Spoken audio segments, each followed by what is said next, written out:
निर्गुण आप सरगुण भी ओही। निर्गुण ਦਾ ਮਤਲਬ ਹੈ ਜੋ ਮਾਇਆ ਦੇ ਤਿੰਨਾਂ ਗੁਣਾਂ ਤੋਂ ਵੱਖਰਾ ਹੈ, ਨਿਰਲੇਪ। ਤੇ ਸਰਗੁਣ ਦਾ ਮਤਲਬ ਮਾਇਆ ਦੇ ਤਿੰਨ ਗੁਣਾਂ ਦੇ ਰੂਪ ਵਾਲਾ ਸਾਰਾ ਦ੍ਰਿਸ਼ਟਮਾਨ ਜਗਤ। ਨਿਰਗੁਣ ਦਾ ਮਤਲਬ ਜਿਸ ਦਾ ਕੋਈ ਰੂਪ ਰੇਖ ਰੰਗ ਆਕਾਰ ਨਹੀਂ ਹੁੰਦਾ, ਜਿਸ ਨੂੰ ਅਸੀਂ ਇਹਨਾਂ ਅੱਖਾਂ ਦੇ ਨਾਲ ਵੇਖ ਨਹੀਂ ਸਕਦੇ। ਜਿਹਨੂੰ ਸਮਝਣ ਵਾਸਤੇ ਅਸੀਂ ਇਹ ਸ਼ਬਦ ਵਰਤ ਸਕਦੇ ਹਾਂ ਕਿ ਇਸ ਜਗਤ ਰਚਨਾ ਤੋਂ ਪਹਿਲਾਂ ਜੋ ਸੀ ਉਹ ਰੂਪ, ਯਾਨੀ ਜਿਸ ਦੇ ਵਿੱਚ ਕੋਈ ਰੂਪ ਰੇਖ ਰੰਗ ਆਕਾਰ ਨਹੀਂ ਹੈ। ਤਾਂ ਗੁਰੂ ਪਾਤਸ਼ਾਹ ਜੀ ਸਾਨੂੰ ਸਮਝਾ ਰਹੇ ਨੇ ਕਿ ਉਹ ਆਪ ਮਾਇਆ ਦੇ ਤਿੰਨਾਂ ਗੁਣਾਂ ਤੋਂ ਵੱਖਰਾ ਵੀ ਹੈ ਔਰ ਤ੍ਰੈਗੁਣੀ ਸੰਸਾਰ ਦਾ ਰੂਪ ਵੀ ਆਪ ਹੀ ਹੈ। ਯਾਨੀ ਉਹ ਦੋ ਵੱਖਰੇ ਨਹੀਂ, ਇੱਕ ਹੀ ਹੈ। ਇਹ ਚੀਜ਼ ਨੂੰ ਸਮਝਣ ਵਾਸਤੇ ਭਗਤ ਗੁਰਦੇਵ ਪਾਤਸ਼ਾਹ ਜੀ ਦਾ ਇੱਕ ਪਾਵਨ ਸ਼ਬਦ ਅਸੀਂ ਬੜੇ ਪਿਆਰ ਦੇ ਨਾਲ ਸਮਝ ਸਕਦੇ ਹਾਂ। ਬਾਜੀਗਰ ਜੈਸੇ ਬਾਜੀ ਪਾਈ, ਨਾਨਾ ਰੂਪ ਏਕ ਦਿਖਲਾਈ, सांग उतार थम्यो पासारा, तब एक को एक कंकारा, कवन रूप दृष्टियो बिनसायो, कतह गयो ओ कत ते आयो। ਇਹਦੇ ਨਾਲ ਸਾਨੂੰ ਇਹ ਚੀਜ਼ ਸਮਝ ਆ ਜਾਏਗੀ ਕਿ ਜਿਵੇਂ ਇੱਕ ਬਾਜੀਗਰ ਤਮਾਸ਼ਾ ਕਰਨ ਤੋਂ ਪਹਿਲਾਂ ਆਪਣਾ ਸਮਾਨ ਲੈ ਕੇ ਆਇਆ ਤੇ ਉਹਨੇ ਸਟੇਜ ਲਗਾਈ ਹੈ। ਹੁਣ ਬਾਜੀਗਰ ਇਕੱਲਾ ਹੀ ਹੈ, ਸਟੇਜ ਸਜ ਗਈ ਹੈ, ਪਰਦੇ ਦੇ ਪਿੱਛੇ ਬਾਜੀਗਰ ਚਲਾ ਗਿਆ ਤੇ ਉਹ ਰੂਪ ਬਣਾ ਕੇ ਆਇਆ ਸਪੋਜ਼ ਬੱਚੇ ਦਾ। ਬੱਚੇ ਦੀ ਉਹਨੇ ਐਕਟਿੰਗ ਕੀਤੀ, ਜੋ ਰੋਲ ਸੀ ਉਹ ਕੀਤਾ। ਉਹ ਫਿਰ ਪਰਦੇ ਪਿੱਛੇ ਚਲਾ ਗਿਆ, ਜਵਾਨ ਬਣ ਕੇ ਆ ਗਿਆ, ਕਦੇ ਬੁੱਢਾ ਬਣ ਕੇ, ਕਦੇ ਚੋਰ, ਕਦੇ ਸਿਪਾਹੀ ਬਣ ਕੇ। ਖੇਲ ਦੇ ਅੰਦਰ ਉਹਨੇ ਖੇਲ ਖੇਲਿਆ। ਅਨੇਕਾਂ ਸਾਰੇ ਉਹਨੇ ਰੂਪ ਬਣਾਏ, ਕਦੇ ਬੱਚਾ, ਕਦੇ ਜਵਾਨ, ਕਦੇ ਬਜ਼ੁਰਗ, ਕਦੇ ਚੋਰ, ਕਦੇ ਸਿਪਾਹੀ। ਉਸ ਤੋਂ ਬਾਅਦ ਉਹਦਾ ਖੇਲ ਖਤਮ ਹੋ ਗਿਆ ਤੇ ਖੇਲ ਨੂੰ ਉਹਨੇ ਆਪਣੇ ਨੂੰ ਸਮਾਨ ਨੂੰ ਸੰਭਾਲ ਲਿਆ। ਹੁਣ ਫਿਰ ਬਾਜੀਗਰ ਇਕੱਲਾ ਹੀ ਹੈ। ਖੇਲ ਤੋਂ ਪਹਿਲਾਂ ਵੀ ਇਕੱਲਾ ਸੀ, ਬਾਜੀਗਰ ਹੀ ਸੀ, ਕੋਈ ਹੋਰ ਨਹੀਂ ਸੀ। ਤੇ ਖੇਲ ਦੇ ਵਿੱਚ ਵੀ ਉਹ ਹੀ ਸੀ, ਹੋਰ ਨਹੀਂ ਸੀ ਕੋਈ, ਸਿਰਫ ਰੂਪ ਉਹਦੇ ਵੱਖਰੇ ਪ੍ਰਤੀਤ ਹੋ ਰਹੇ ਸਨ, ਉਹਨੇ ਬਸਤਰ ਵਗੈਰਾ ਬਦਲੇ ਸਨ। ਖੇਲ ਖਤਮ ਤੋਂ ਬਾਅਦ ਵੀ ਇਕੱਲਾ ਹੀ ਹੈ, ਯਾਨੀ ਉਹ ਇੱਕ ਹੀ ਆਪਣੇ ਰੂਪ ਵਿਖਾ ਰਿਹਾ ਹੈ, ਉਹ ਕਿਸੇ ਰੂਪ ਨਾਲੋਂ ਵੱਖਰਾ ਨਹੀਂ ਹੈ। ਤਾਂ ਨਿਰਗੁਣ ਔਰ ਸਰਗੁਣ ਉਹ ਆਪ ਹੀ ਹੈ, ਇੱਕ ਹੀ ਹੈ। ਨਿਰਗੁਣ ਵੀ ਉਹੀ ਹੈ ਤੇ ਸਰਗੁਣ ਵੀ ਉਹੀ ਹੈ, ਨਹੀਂ ਕਿ ਨਿਰਗੁਣ ਦੇ ਵਿੱਚ ਕੁਝ ਹੋਰ ਹੋ ਜਾਂਦਾ ਹੈ ਤੇ ਸਰਗੁਣ ਦੇ ਵਿੱਚ ਕੁਝ ਕੋਈ ਹੋਰ ਆ ਜਾਂਦਾ ਹੈ, ਐਵੇਂ ਨਹੀਂ, ਇੱਕ ਹੀ ਹੈ। ਜਗਤ ਰਚਨਾ ਤੋਂ ਪਹਿਲਾਂ ਵੀ ਉਹ ਆਪ ਸੀ ਤੇ ਆ ਜਿਹੜਾ ਦਿਸਦਾ ਜਗਤ ਹੈ ਇਹ ਵੀ ਉਹੀ ਹੈ, ਕੋਈ ਵੱਖਰਾ ਨਹੀਂ ਹੈ। ਨਿਰਗੁਣ ਆਪ, ਸਰਗੁਣ ਵੀ ਉਹੀ। ਕਲਾਧਾਰ ਜਿਨ ਸਗਲੀ ਮੋਹੀ, जिस प्रभु ने अपनी ताकत कायम करके सारे जगत ਨੂੰ ਮੋਇਆ ਹੋਇਆ ਹੈ, ਬੰਨਿਆ ਹੋਇਆ ਹੈ। ਮੋਹਨ ਦਾ ਮਤਲਬ ਬੰਨ ਲੈਣਾ, ਆਪਣੇ ਹੁਕਮ ਦੇ ਅੰਦਰ ਜੋ ਰੱਖ ਰਿਹਾ ਹੈ। ਸਾਰੀ ਦੁਨੀਆ ਇਸ ਸੰਸਾਰ ਦੇ ਅੰਦਰ ਕਰਮ ਕਰ ਰਹੀ ਹੈ ਹੁਕਮ ਦੇ ਅੰਦਰ, ਤਾਂ ਤਾਕਤ ਆਪਣੀ ਵਰਤਾ ਕੇ ਆਪ ਹੀ ਉਹਨੇ ਸਾਰੇ ਜਗਤ ਨੂੰ ਮੋਇਆ ਹੋਇਆ ਹੈ, ਹੁਕਮ ਦੇ ਸੂਤਰ ਦੇ ਅੰਦਰ ਬੰਨਿਆ ਹੋਇਆ ਹੈ। ਹੁਣ ਜੇ ਇਹ ਚੀਜ਼ ਸਾਡੀ ਸਮਝ ਚ ਆ ਜਾਏ ਨਾ, ਨਿਰਗੁਣ ਆਪ ਸਰਗੁਣ ਵੀ ਉਹੀ, ਤਾਂ ਜਿਹੜੀ ਰੱਬ ਨੂੰ ਲੱਭਣ ਵਾਲੀ ਸਾਡੀ ਸਮੱਸਿਆ ਹੈ ਨਾ, ਉਹ ਸੋਲਵ ਹੋ ਜਾਂਦੀ ਹੈ, ਹੱਲ ਹੋ ਜਾਂਦੀ ਹੈ। ਫਿਰ ਸਾਡੇ ਭਰਮ ਭੁਲੇਖੇ ਦੂਰ ਹੋ ਜਾਂਦੇ ਨੇ। ਤੇ ਨਿਰਗੁਣ ਤੇ ਸਰਗੁਣ ਇੱਕ ਹੀ ਹੈ, ਉਹ ਆਪ ਹੀ ਨਿਰਾਕਾਰ ਤੋਂ ਸਾਕਾਰ ਹੋ ਗਿਆ, ਆਪ ਹੀ ਨਿਰੰਕਾਰ ਤੋਂ ਸੰਸਾਰ ਹੋ ਗਿਆ, ਨਿਰਗੁਣ ਤੋਂ ਸਰਗੁਣ ਹੋ ਗਿਆ, ਆਪ ਹੀ ਹੋਇਆ ਪਿਆ। ਤਾਂ ਫਿਰ ਹੁਣ ਸਾਡੇ ਜਿੰਨੇ ਵੀ ਭਰਮ ਭੁਲੇਖੇ ਨੇ ਕਿ ਉਹ ਵੱਖਰੇ ਕਿਤੇ ਸੱਚਖੰਡ ਵਿੱਚ ਵਸਦਾ ਹੈ ਜਾਂ ਉਹ ਵੱਖਰੇ ਕਿਸੇ ਸਵਰਗ ਵਿੱਚ ਰਹਿ ਰਿਹਾ ਹੈ ਜਾਂ ਜੰਨਤ ਵਿੱਚ ਰਹਿ ਰਿਹਾ ਹੈ, ਤਾਂ ਇਸ ਗੱਲ ਦੀ ਫਿਰ ਕੋਈ ਤੁਕ ਨਹੀਂ ਰਹਿ ਜਾਏਗੀ। ਇਹਦਾ ਹੁਣ ਕੋਈ ਸੈਂਸ ਨਹੀਂ ਬਣਦਾ ਨਾ ਕਿ ਉਹ ਵੱਖਰਾ ਕਿਤੇ ਵਸ ਰਿਹਾ, ਕਿਉਂਕਿ ਹੈ ਹੀ ਆਪ ਹੀ ਫੈਲਿਆ ਹੋਇਆ। ਫਿਰ ਸਾਨੂੰ ਸਮਝ ਪੈ ਜਾਏਗੀ ਕਿ ਇਹ ਸਾਰਾ ਦਿਸਦਾ ਜਗਤ ਰੱਬ ਦਾ ਹੀ ਰੂਪ ਹੈ, ਰੱਬ ਆਪ ਹੀ ਜਗਤ ਰੂਪ ਦੇ ਅੰਦਰ ਫੈਲਿਆ ਹੋਇਆ ਹੈ। ਗੁਰੂ ਜੀ ਦਾ ਪਾਵਨ ਬਚਨ ਹੈ, ਆਪੀ ਨੇ ਆਪ ਸਾਜਿਓ, ਆਪੀ ਨੇ ਰਚਿਓ ਨਾਉ। ਇੱਕ ਓੰਕਾਰ ਇੱਕ ਹੀ ਪਸਰਿਆ ਹੋਇਆ ਹੈ, ਇੱਕੋ ਹੀ ਪਸਰਿਆ ਹੋਇਆ ਹੈ ਅਨੇਕਾਂ ਰੰਗਾਂ ਰੂਪਾਂ ਦੇ ਵਿੱਚ। ਇਹ ਵਿਸ਼ ਸੰਸਾਰ ਤੁਮ ਦੇਖਦੇ, ਇਹ ਹਰ ਕਾ ਰੂਪ ਹੈ, ਹਰ ਰੂਪ ਨਦਰੀ ਆਇਆ। ਸਾਨੂੰ ਸਮਝ ਪੈ ਜਾਏਗੀ ਕਿ ਅਦਿਸਤਾ ਜਗਤ ਰੱਬ ਦਾ ਹੀ ਸਰਗੁਣ ਸਰੂਪ ਹੈ। ਆਪਣੇ ਚਰਿਤ ਪ੍ਰਭ ਆਪ ਬਣਾਏ। ਚਰਿਤ ਦਾ ਮਤਲਬ ਕੌਤਕ, ਚਰਿੱਤਰ, ਖੇਲ, ਤਮਾਸ਼ਾ।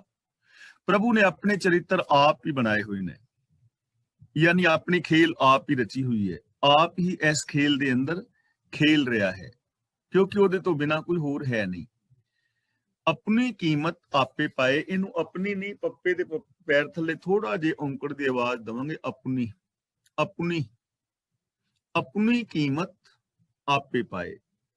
ਉਹ ਆਪਣੀ ਬਜ਼ੁਰਗੀ ਦਾ ਮੁੱਲ ਵੀ ਆਪ ਹੀ ਪਾ ਸਕਦਾ ਹੈ, ਯਾਨੀ ਉਹਦਾ ਅੰਤ ਨਹੀਂ ਜਾਣਿਆ ਜਾ ਸਕਦਾ। ਜੇ ਮੈਂ ਉਹਦਾ ਅੰਤ ਜਾਣਨਾ ਚਾਹਾਂ ਤਾਂ ਅੰਤ ਨਹੀਂ ਜਾਣ ਪਾਵਾਂਗਾ। ਤੁਸੀਂ ਕੋਈ ਅੰਤ ਜਾਣਨਾ ਚਾਹੋ ਤੇ ਉਹਦਾ ਅੰਤ ਜਾਣ ਨਹੀਂ ਪਾਓਗੇ। ਕਿਸੇ ਵੀ ਕੀਮਤ ਦੇ ਨਾਲ ਅੰਤ ਨਹੀਂ ਜਾਣਿਆ ਜਾ ਸਕਦਾ। ਆਪਣੀ ਕੀਮਤ ਉਹਨੇ ਆਪ ਹੀ ਪਾਈ ਹੈ, ਆਪਣੀ ਬਜ਼ੁਰਗੀ ਨੂੰ ਆਪ ਜਾਣਦਾ ਹੈ। ਕਿੱਡਾ ਵੱਡਾ ਹੈ, ਕਿੱਥੋਂ ਤੱਕ ਪਸਰਿਆ ਹੋਇਆ ਹੈ, ਇਹ ਰੱਬ ਆਪ ਹੀ ਜਾਣਦਾ ਹੈ।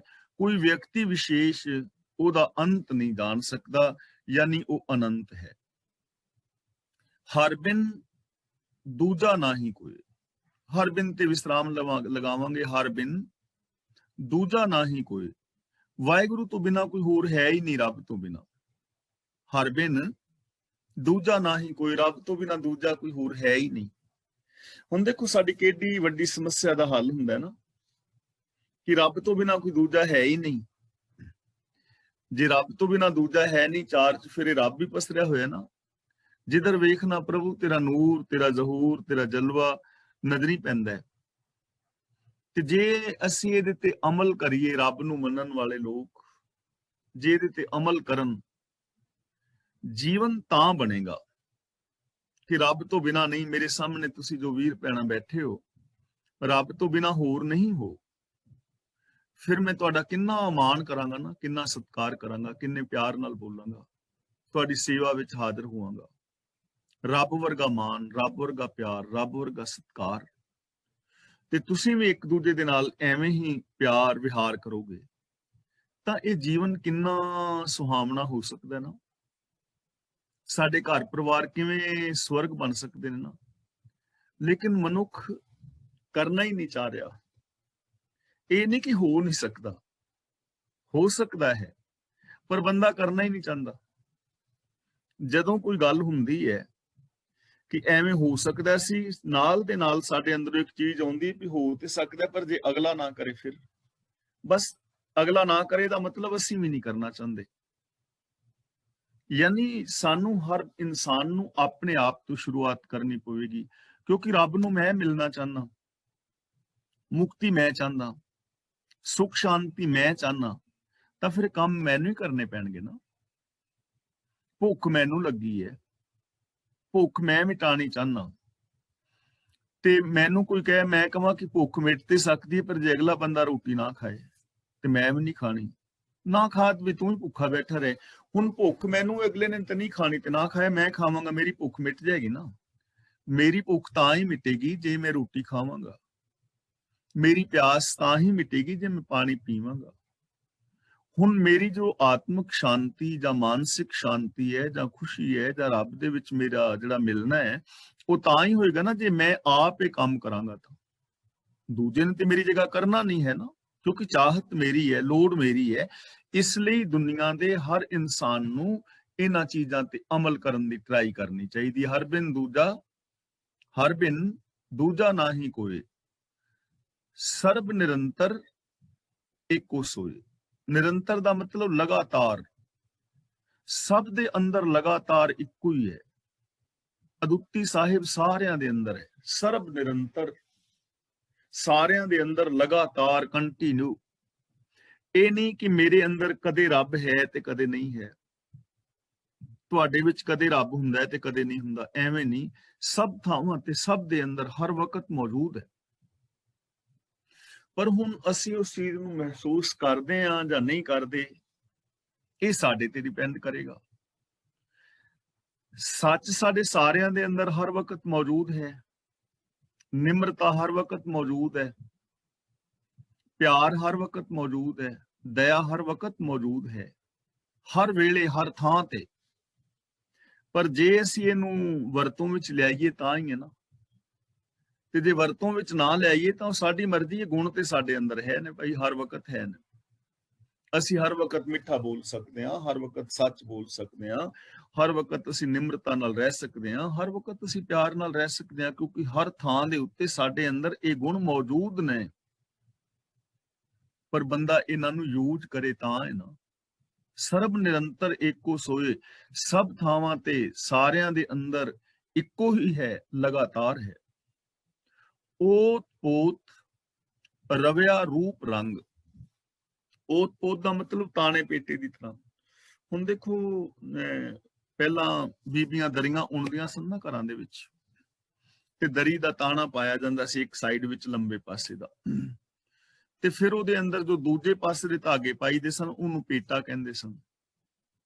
ਹੁਣ ਤਾਣੇ ਔਰ ਪੇਟੇ ਦੇ ਵਿੱਚ ਧਾਗਾ ਤੇ ਇੱਕੋ ਕਪਾਹ ਦਾ ਹੀ ਹੈ, ਉਹ ਵੀ ਕਪਾਹ ਦਾ ਧਾਗਾ ਹੈ, ਉਹ ਵੀ ਤਾਣੇ ਵਿੱਚ ਵੀ ਕਪਾਹ ਧਾਗਾ ਤੇ ਪੇਟੇ ਵਿੱਚ ਵੀ ਧਾਗਾ, ਦੋਵਾਂ ਪਾਸੇ ਧਾਗਾ ਹੀ ਹੈ ਨਾ। ਤਾਂ ਗੁਰੂ ਜੀ ਕਹਿੰਦੇ ਨੇ ਹਰ ਰੂਪ ਰੰਗ ਦੇ ਅੰਦਰ, ਰੂਪ ਦੇ ਅੰਦਰ, ਰੰਗ ਦੇ ਅੰਦਰ ਰੱਬ ਹੀ ਹੈ, ਤਾਣੇ ਪੇਟੇ ਦੀ ਤਰ੍ਹਾਂ।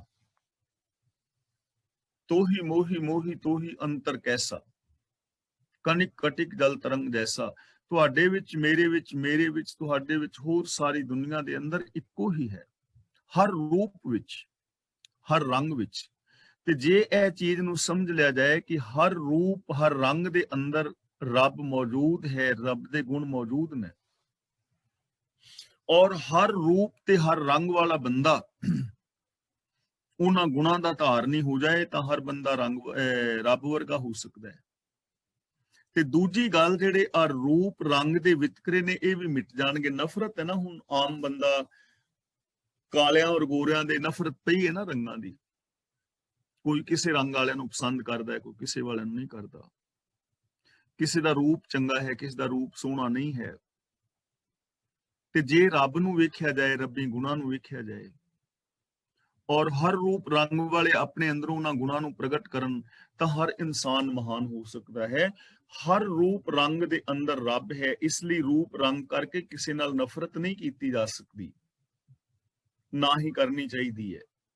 ਅਵਲ ਅੱਲਾ ਨੂਰ ਪਾਇਆ ਕੁਦਰਤ ਕੇ ਸਭ ਬੰਦੇ, ਏਕ ਨੂਰ ਤੇ ਸਭ ਜਗ ਉਪਜਿਆ, ਕੌਣ ਭਲੇ ਕੋ ਮੰਦੇ ਵਾਲੀ ਅਵਸਥਾ ਬਣ ਸਕਦੀ ਹੈ। ਲੇਕਿਨ ਐਸੀ ਜ਼ਿੰਦਗੀ ਬਣੇਗੀ ਕਿਵੇਂ, ਸੋਚ ਬਣੇ ਕਿਵੇਂ?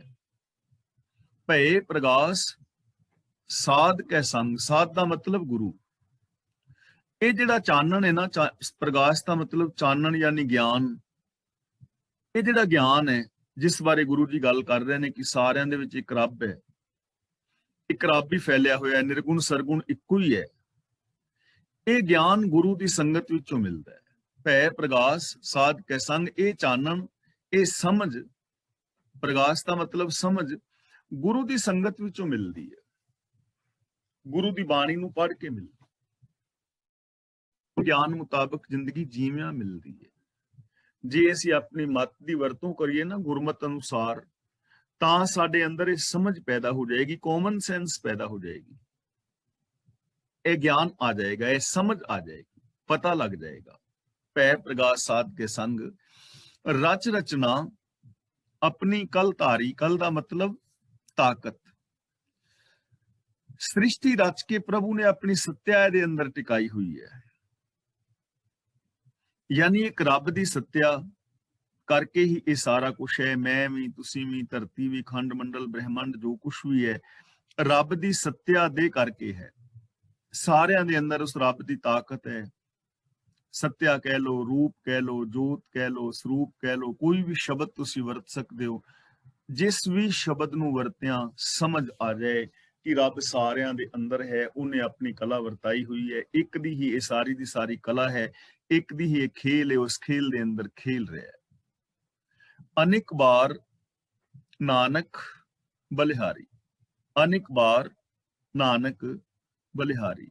ਗੁਰੂ ਜੀ ਕਹਿੰਦੇ ਨੇ ਮੈਂ ਉਹਦੇ ਤੋਂ ਅਨੇਕਾਂ ਵਾਰ ਸਦਕੇ ਜਾਂਦਾ ਹਾਂ, ਘੋਲ ਘੁਮਾਈ ਹੁੰਦਾ ਹਾਂ, ਵਾਰ ਨੇ ਸਦਕੇ ਜਾਂਦਾ ਹਾਂ, ਯਾਨੀ ਰੱਬ ਦੇ ਗੁਣਾਂ ਤੋਂ ਸਦਕੇ ਜਾਣਾ ਹੈ, ਵਾਰ ਨੇ ਸਦਕੇ ਜਾਣਾ ਹੈ, ਘੋਲ ਘੁਮਾਈ ਹੋਣਾ ਹੈ, ਪ੍ਰੀਤ ਪਾਣੀ ਹੈ, ਰੱਬੀ ਰਜਾ ਦੇ ਅੰਦਰ ਤੁਰਨਾ ਹੈ।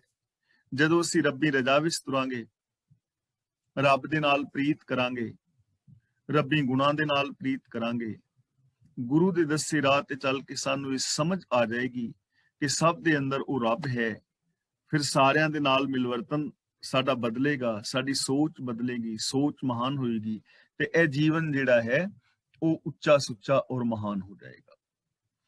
ਅਗਲੇ ਸ਼ਲੋਕ ਵਿੱਚ ਗੁਰਦੇਵ ਜੀ ਬਚਨ ਕਰਦੇ ਨੇ, ਸਾਥ ਨਾ ਚਾਲੈ ਬਿਨ ਭਜਨ। ਚਾਲੈ ਤੇ ਥੋੜਾ ਜਿਹਾ ਵਿਸਰਾਮ ਲਗਾਵਾਂਗੇ, ਬਿਨ ਭਜਨ ਤੇ ਵਿਸਰਾਮ ਲਗਾਵਾਂਗੇ।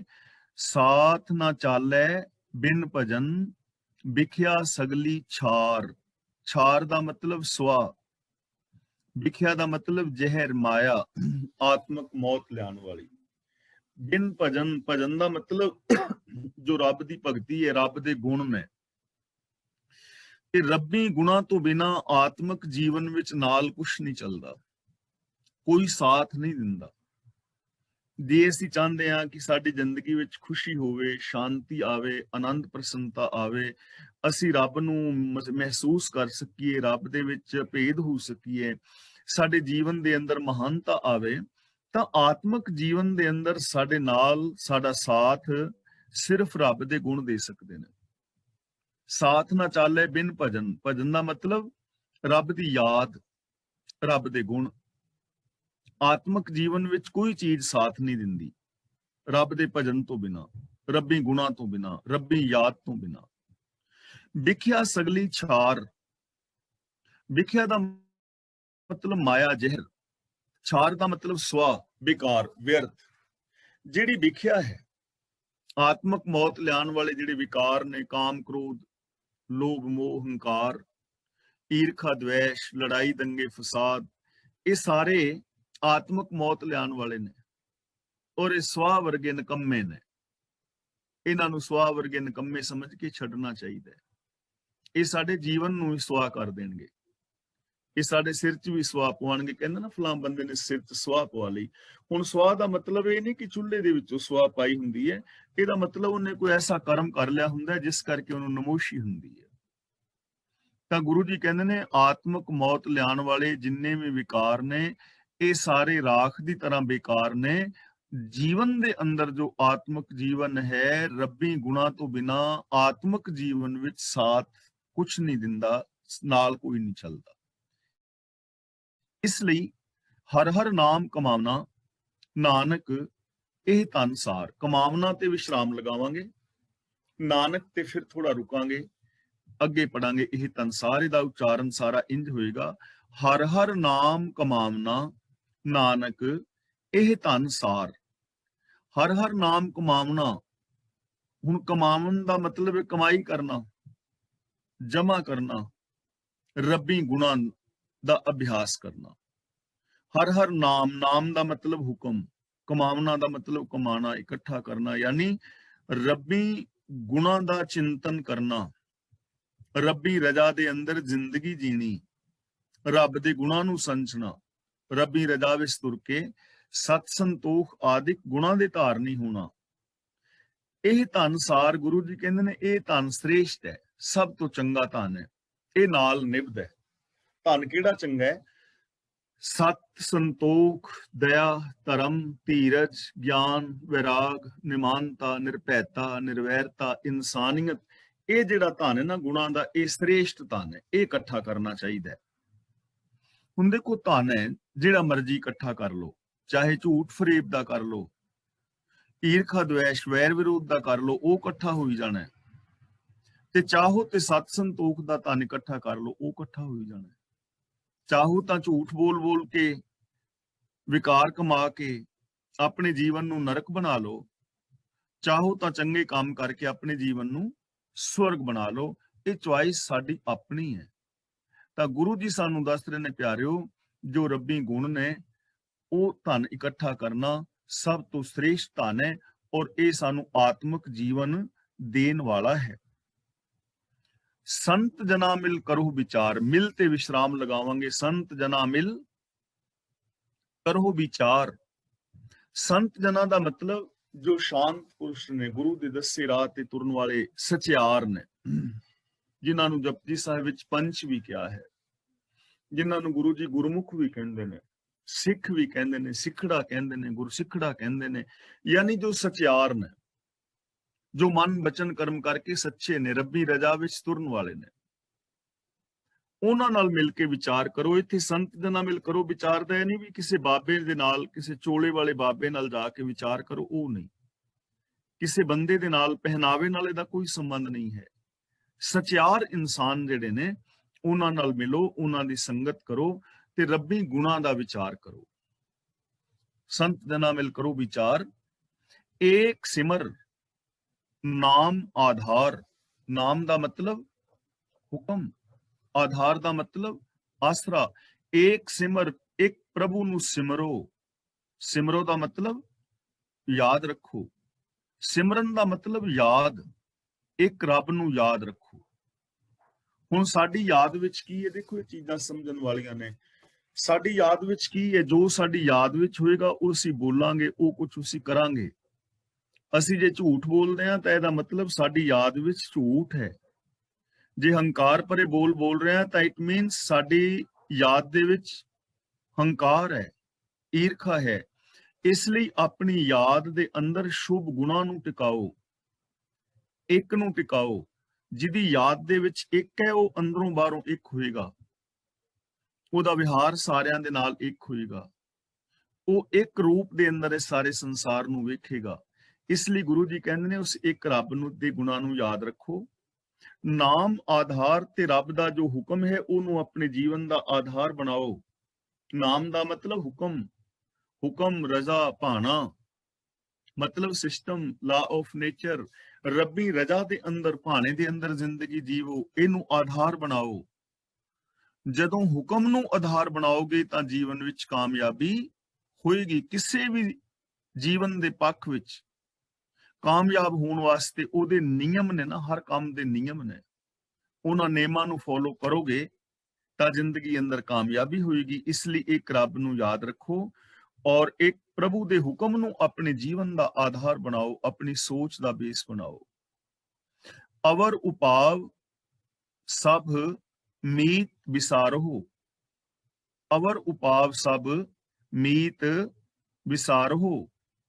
ਅਵਰ ਉਪਾਵ ਦਾ ਮਤਲਬ ਹੀਲੇ, ਮੀਤ ਦਾ ਮਤਲਬ ਹੈ ਮਿੱਤਰ, ਵਿਸਾਰੋ ਦਾ ਮਤਲਬ ਭੁਲਾ ਦਿਓ, ਛੱਡ ਦਿਓ, ਭੁੱਲ ਜਾਓ ਉਹਨਾਂ ਨੂੰ। ਅਵਰ ਉਪਾਵ ਜਿੰਨੇ ਵੀ ਹੋਰ ਹੀਲੇ ਵਸੀਲੇ ਨੇ ਸਾਰੇ ਭੁੱਲ ਜਾਓ। ਅਸੀਂ ਕਹਿੰਦੇ ਨੇ ਕਿ ਫਲਾਂ ਜਗ੍ਹਾ ਤੇ ਕਈ ਸਾਨੂੰ ਸਲਾਹ ਦਿੰਦੇ ਨੇ ਉਹ ਚੀਜ਼ ਨੂੰ ਤੇ ਭੁੱਲ ਜਾ ਸਦਨਾ, ਹੁਣ ਛੱਡ ਦੇ, ਭੁੱਲ ਜਾ ਕਿ ਤੈਨੂੰ ਉਸ ਚੀਜ਼ ਦੇ ਵਿੱਚੋਂ ਸੁੱਖ ਮਿਲੇਗਾ। ਚੀਜ਼ ਨੂੰ ਭੁੱਲ ਜਾ ਮਤਲਬ ਛੱਡ ਦੇ। ਜਿੰਨੇ ਵੀ ਹੋਰ ਹੀਲੇ ਵਸੀਲੇ ਨੇ ਉਹ ਸਾਰੇ ਛੱਡ ਦਿਓ, ਰੱਬ ਦੇ ਹੁਕਮ ਵਿੱਚ ਤੁਰੋ। ਹੁਕਮ ਤੋਂ ਬਾਹਰ ਜੋ ਵਸੀਲੇ ਨੇ ਸਾਰੇ ਛੱਡ ਦਿਓ, ਉਹਨਾਂ ਦਾ ਕੋਈ ਲਾਭ ਨਹੀਂ ਹੈ। ਹੁਣ ਤੱਕ ਕਰਕੇ ਵੇਖ ਲੈਣਾ, ਤੀਰਥਾਂ ਤੇ ਨਹਾਉਣ ਦੇ ਹੀਲੇ ਕਿੰਨੇ ਕੀਤੇ, ਵਰਤ ਰੱਖਣ ਦੇ, ਨਰਾਤੇ ਰੱਖਣ ਦੇ, ਸਰਾਧ ਕਰਨ ਦੇ, ਜੋਤਾਂ ਜਗਾਉਣ ਦੇ, ਕੁੰਭ ਰੱਖਣ ਦੇ, ਨਾਰੀਅਲ ਨਦੀਆਂ ਵਿੱਚ ਰੋੜਨ ਦੇ, ਸ਼ਨੀ ਗ੍ਰਹਿ ਨੂੰ ਤੇਲ ਪਾਉਣ ਦੇ, ਪੁੰਨ ਦਾਨ ਕਰਨ ਦੇ, ਜਾਂ ਹੋਰ ਕਿੰਨੇ ਸਾਰੇ ਜਪ ਤਪ ਕਰਨ ਦੇ, ਸਮਾਧੀਆਂ ਲਾਉਣ ਦੇ, ਮਾਲਾ ਫੇਰਨ ਦੇ, ਕਿੰਨੇ ਹੀਲੇ ਵਸੀਲੇ ਕੀਤੇ ਨੇ। ਕੋਈ ਬੰਦੇ ਨੇ ਇੱਕ ਕੀਤਾ ਹੈ? ਕਿੰਨੇ ਹੀਲੇ ਵਸੀਲੇ ਗੁਰਬਾਣੀ ਵਿੱਚ ਗਿਣੇ ਨੇ ਗੁਰਦੇਵ ਪਾਤਸ਼ਾਹ ਨੇ। ਪਗ ਉਪੇ ਤਾਣਾ, ਆਪਣਾ ਕੀਆ ਕਮਾਣਾ, ਅਲਮਲ ਖਾਈ, ਸਿਰਛਾਈ ਪਾਈ, ਮੂਰਖ ਅੰਧੇ ਪਤ ਗਵਾਈ, ਰਹੇ ਬਿਬਾਣੀ, ਮੜੀ ਮਸਾਣੀ, ਅੰਧ ਨਾ ਜਾਣੇ ਫਿਰ ਪਛਤਾਣੀ। ਇਹ ਸਾਰੇ ਹੀਲੇ ਵਸੀਲੇ ਤੇ ਹਨ। ਗੁਰੂ ਜੀ ਕਹਿੰਦੇ ਨੇ ਨਾ, ਸਾਰੇ ਹੀਲੇ ਵਸੀਲਿਆਂ ਨੂੰ ਤਿਆਗ ਦਿਓ, ਆਤਮਿਕ ਜੀਵਨ ਵਿੱਚ ਸਾਥ ਦੇਣ ਵਾਲੇ ਨਹੀਂ ਹਨ। ਇਹਨਾਂ ਕੰਮਾਂ ਦੇ ਨਾਲ ਜ਼ਿੰਦਗੀ ਵਿੱਚ ਖੁਸ਼ੀਆਂ ਖੇੜੇ ਪੈਦਾ ਨਹੀਂ ਹੁੰਦੇ। ਰੱਬ ਦੇ ਹੁਕਮ ਨੂੰ ਯਾਦ ਰੱਖੋ, ਸਿਸਟਮ ਨੂੰ ਯਾਦ ਰੱਖੋ, ਰੱਬੀ ਗੁਣਾਂ ਦੇ ਧਾਰਨੀ ਹੋਵੋ, ਤਾਂ ਜ਼ਿੰਦਗੀ ਦੇ ਅੰਦਰ ਖੁਸ਼ੀ ਆਏਗੀ, ਤਾਂ ਜੀਵਨ ਦੇ ਅੰਦਰ ਖੇੜਾ ਆਏਗਾ। ਚਰਨ ਕਮਲ ਰਿਦ ਮਹਿ ਉਰ ਧਾਰੋ। ਚਰਨ ਕਮਲ ਰਿਦ ਮਹਿ ਉਰ ਧਾਰੋ। ਰਿਦ ਦਾ ਮਤਲਬ ਦਿਲ, ਮਤਲਬ ਸੋਚ। ਜੋ ਪ੍ਰਭੂ ਦੇ ਕਮਲ ਵਰਗੇ ਸੋਹਣੇ ਚਰਨ ਨੇ ਉਹਨਾਂ ਨੂੰ ਹਿਰਦੇ ਵਿੱਚ ਟਿਕਾਓ। ਹੁਣ ਪ੍ਰਭੂ ਦੇ ਚਰਨ ਕਮਲ ਕਿਹੜੇ ਨੇ? ਰੱਬ ਦੇ ਗੁਣ, ਰੱਬੀ ਹੁਕਮ। ਉਰ ਦਾ ਮਤਲਬ ਹਿਰਦਾ, ਯਾਨੀ ਸਾਡੀ ਜੋ ਸੋਚ ਹੈ, ਮੈਂਟੈਲਿਟੀ ਹੈ, ਮਾਨਸਿਕਤਾ ਹੈ, ਆਪਣੀ ਸੋਚ ਦੇ ਅੰਦਰ ਰੱਬੀ ਗੁਣਾਂ ਨੂੰ ਵਸਾਓ। ਜੈਸੀ ਸੋਚ ਹੋਏਗੀ ਨਾ, ਵੈਸਾ ਹੀ ਬੰਦੇ ਦਾ ਜੀਵਨ ਹੋਏਗਾ। ਸੁੱਖ ਜਾਂ ਦੁੱਖ ਇਹ ਸਾਡੀ ਸੋਚ ਦਾ ਨਤੀਜਾ ਨੇ। ਜੇ ਸੋਚ ਚੰਗੀ ਹੈ, ਬੋਲ ਚੰਗੇ ਹੋਣਗੇ, ਵਿਹਾਰ ਚੰਗਾ ਹੋਏਗਾ, ਉਹਦਾ ਨਤੀਜਾ ਵੀ ਚੰਗਾ ਨਿਕਲੇਗਾ। ਜੇ ਸੋਚ ਮਾੜੀ ਹੈ, ਬੋਲ ਮਾੜੇ ਹੋਣਗੇ, ਵਿਹਾਰ ਮਾੜਾ ਹੋਏਗਾ, ਨਤੀਜਾ ਵੀ ਮਾੜਾ ਨਿਕਲੇਗਾ। ਇਸ ਲਈ ਚਰਨ ਕਮਲ ਦਾ ਮਤਲਬ ਰੱਬ ਦੇ ਜੋ ਗੁਣ ਨੇ ਉਹਨਾਂ ਗੁਣਾਂ ਨੂੰ ਆਪਣੇ ਹਿਰਦੇ ਅੰਦਰ ਧਾਰਨ ਕਰੋ। ਕਰਨ ਕਾਰਨ ਸੋ ਪ੍ਰਭ ਸਮਰੱਥ, ਉਹ ਪ੍ਰਭੂ ਕਰਨ ਜੀਵਾਂ ਪਾਸੋਂ ਕਰਾਉਣ ਦੀ ਤਾਕਤ ਰੱਖਣ ਵਾਲਾ ਹੈ। ਸਭ ਕੁਝ ਕਰਨ ਔਰ ਜੀਵਾਂ ਪਾਸੋਂ ਸਭ ਕੁਝ ਕਰਾਉਣ ਦੀ ਤਾਕਤ ਰੱਖਦਾ ਹੈ। ਸਾਰੇ ਕੰਮ ਕਰਨ ਦੇ ਲਾਇਕ ਹੈ। ਯਾਨੀ ਸਾਰੀ ਪੰਕਤੀ ਦਾ ਭਾਵ ਹੋਏਗਾ ਕਿ ਉਹ ਸਰਬ ਸ਼ਕਤੀਮਾਨ ਹੈ। ਕਰਨ ਕਾਰਨ ਸੋ ਪ੍ਰਭ ਸਮਰੱਥ, ਯਾਨੀ ਕੋਈ ਐਸਾ ਕੰਮ ਨਹੀਂ ਜਿਹੜਾ ਰੱਬ ਨਹੀਂ ਕਰ ਸਕਦਾ, ਕੋਈ ਐਸਾ ਕੰਮ ਨਹੀਂ, ਯਾਨੀ ਸਰਬ ਸ਼ਕਤੀਮਾਨ ਹੈ। ਤੇ ਦੇਖੋ ਇਥੋਂ ਕਿੰਨੀ ਪੋਜ਼ਿਟਿਵਿਟੀ ਮਿਲੇਗੀ ਕਿ ਜਿਹੜਾ ਸਰਬ ਸ਼ਕਤੀਮਾਨ ਹੈ, ਸਾਰੇ ਕਰਮ ਕਰ ਸਕਦਾ ਹੈ, ਕਰਾ ਸਕਦਾ ਹੈ, ਉਹ ਵਸਦਾ ਕਿੱਥੇ ਹੈ? ਸਾਡੇ ਸਾਰਿਆਂ ਦੇ ਅੰਦਰ ਨਾ। ਤੇ ਅਸੀਂ ਕੌਣ ਆ? ਮਨ, ਤੂੰ ਜੋਤ ਸਰੂਪ ਹੈ, ਜੋਤ ਸਰੂਪ ਰੱਬ ਦੀ ਤੇ ਅੰਸ਼ ਉਹਦਾ ਹੀ ਤੇ ਅਸੀਂ ਰੂਪ ਆ। ਇਹਦਾ ਮਤਲਬ ਇਸ ਦੁਨੀਆ ਵਿੱਚ ਇੰਪੋਸੀਬਲ ਕੁਝ ਨਹੀਂ ਹੈ, ਪੋਸੀਬਲ ਹੈ। ਤੂੰ ਸਾਰਾ ਕੁਝ ਕਰ ਸਕਦਾ ਹੈ, ਤੂੰ ਚੰਗਾ ਹੋ ਸਕਦਾ ਹੈ, ਮਹਾਨ ਹੋ ਸਕਦਾ ਹੈ। ਅਸੀਂ ਆਮ ਕਹਿ ਦਿੰਦੇ ਸਾਡੇ ਤੋਂ ਚੰਗਾ ਨਹੀਂ ਬਣਿਆ ਜਾਣਾ, ਸਾਡੇ ਤੋਂ ਰਹਿਤ ਨਹੀਂ ਰੱਖੀ ਜਾਣੀ, ਚੰਗੀ ਜ਼ਿੰਦਗੀ ਜੀਣੀ ਬੜੀ ਔਖੀ ਹੈ। ਕਿੱਥੇ ਜੀ, ਇਹ ਤੇ ਸਾਰੀਆਂ ਹਵਾਈ ਗੱਲਾਂ ਨੇ, ਐਵੇਂ ਨਹੀਂ ਹੋ ਸਕਦਾ। ਹੋ ਕਿਉਂ ਨਹੀਂ ਸਕਦਾ? ਜਦੋਂ ਸਰਬ ਸ਼ਕਤੀਮਾਨ ਰੱਬ ਤੁਹਾਡੇ ਅੰਦਰ ਹੈ, ਤੁਸੀਂ ਉਹਦਾ ਰੂਪ ਹੋ, ਉਹਦਾ ਹੁਕਮ ਦੁਨੀਆ ਵਿੱਚ ਵਰਤ ਰਿਹਾ ਹੈ, ਤਾਂ ਜਦੋਂ ਹੁਕਮ ਨੂੰ ਸਮਝਾਂਗੇ ਤੇ ਸਭ ਕੁਝ ਹੋ ਜਾਏਗਾ। ਜੇ ਕੁਝ ਨਹੀਂ ਹੋਇਆ, ਸਾਡੇ ਭਾਵਨਾ ਤੋਂ ਉਲਟ ਹੋਇਆ ਹੈ, ਤਾਂ ਇਹਦਾ ਮਤਲਬ ਅਸੀਂ ਹੁਕਮ ਤੋਂ ਕੁਝ ਉਲਟ ਕੀਤਾ ਹੈ। ਸਾਡਾ ਰਾਸਤਾ ਠੀਕ ਨਹੀਂ ਸੀ, ਤਾਂ ਸਾਡੀ ਸਮੱਸਿਆ ਹੱਲ ਨਹੀਂ ਹੋਈ। ਜਦੋਂ ਅਸੀਂ ਸਹੀ ਰਾਸਤਾ ਚੁਣਾਂਗੇ, ਸਹੀ ਗੁਣਾਂ ਦੀ ਚੋਣ ਕਰਾਂਗੇ, ਸਹੀ ਸੋਚ ਹੋਏਗੀ, ਸਹੀ ਬੋਲ ਹੋਣਗੇ, ਤਾਂ ਰਿਜ਼ਲਟ ਸਹੀ ਨਿਕਲੇਗਾ। ਤਾਂ ਉਹ ਪ੍ਰਭੂ ਸਰਬ ਸ਼ਕਤੀਮਾਨ ਹੈ, ਕਰਨ ਕਾਰਨ ਸਮਰੱਥ ਹੈ। ਹੁਣ ਜਿਹੜਾ ਸਰਬ ਸ਼ਕਤੀਮਾਨ ਹੋਵੇ, ਹਰਨ ਭਰਨ ਜਾ ਕਾ ਨੇਤਰ ਫੋਰ ਹੋਵੇ, ਤੇ ਉਹਨੂੰ ਛੱਡ ਕੇ ਤੇ ਬੰਦਾ ਇੱਕ ਜੋਤਸ਼ੀ ਦੇ ਪੈਰਾਂ 'ਚ ਬੈਠਾ ਹੋਵੇ, ਤਾਂ ਹੈ ਤਾਂ ਸ਼ਰਮ ਵਾਲੀ ਗੱਲ ਨਾ। ਕਰਨ ਕਾਰਨ ਸਮਰੱਥ ਤੇ ਰੱਬ ਨੂੰ ਕਹਿੰਦਾ ਹੋਵੇ, ਬਾਣੀ ਵਿੱਚ ਤੇ ਪੜਦਾ ਹੋਵੇ ਕਰਨ ਕਾਰਨ ਸੋ ਪ੍ਰਭ ਸਮਰੱਥ, ਤੇ ਜਾ ਕੇ ਬੈਠਾ ਹੋਵੇ ਕਿਸੇ ਬਾਬੇ ਦੇ ਗੋਡਿਆਂ ਮੁੱਢੇ, ਖਲੋਤਾ ਹੋਵੇ ਬੰਦਾ ਕਬਰ ਦੇ ਅੱਗੇ ਵੀ ਮੰਗਾ ਕਬਰ ਤੋਂ ਮੰਗ ਰਿਹਾ ਹੋਵੇ, ਤੇ ਰੱਬ ਦੇ ਉੱਤੇ ਵਿਸ਼ਵਾਸ ਵਾਲੀ ਫਿਰ ਕਿਹੜੀ ਗੱਲ ਰਹਿ ਗਈ? ਇਹਦਾ ਮਤਲਬ ਰੱਬ ਨਾਲੋਂ ਜ਼ਿਆਦੀ ਵੈਲਿਊ ਅਸੀਂ ਕਬਰ ਦੀ ਸਮਝ ਰਹੇ ਹਾਂ ਕਿ ਨੌਂਗ ਜਾਂ ਪੀਰ ਜਿਹੜਾ ਸਾਨੂੰ ਦੇ ਸਕਦਾ ਮੁੰਡਾ, ਇਹ ਸਾਡਾ ਮੁਕਦਮਾ ਜਿਤਾ ਸਕਦਾ ਹੈ।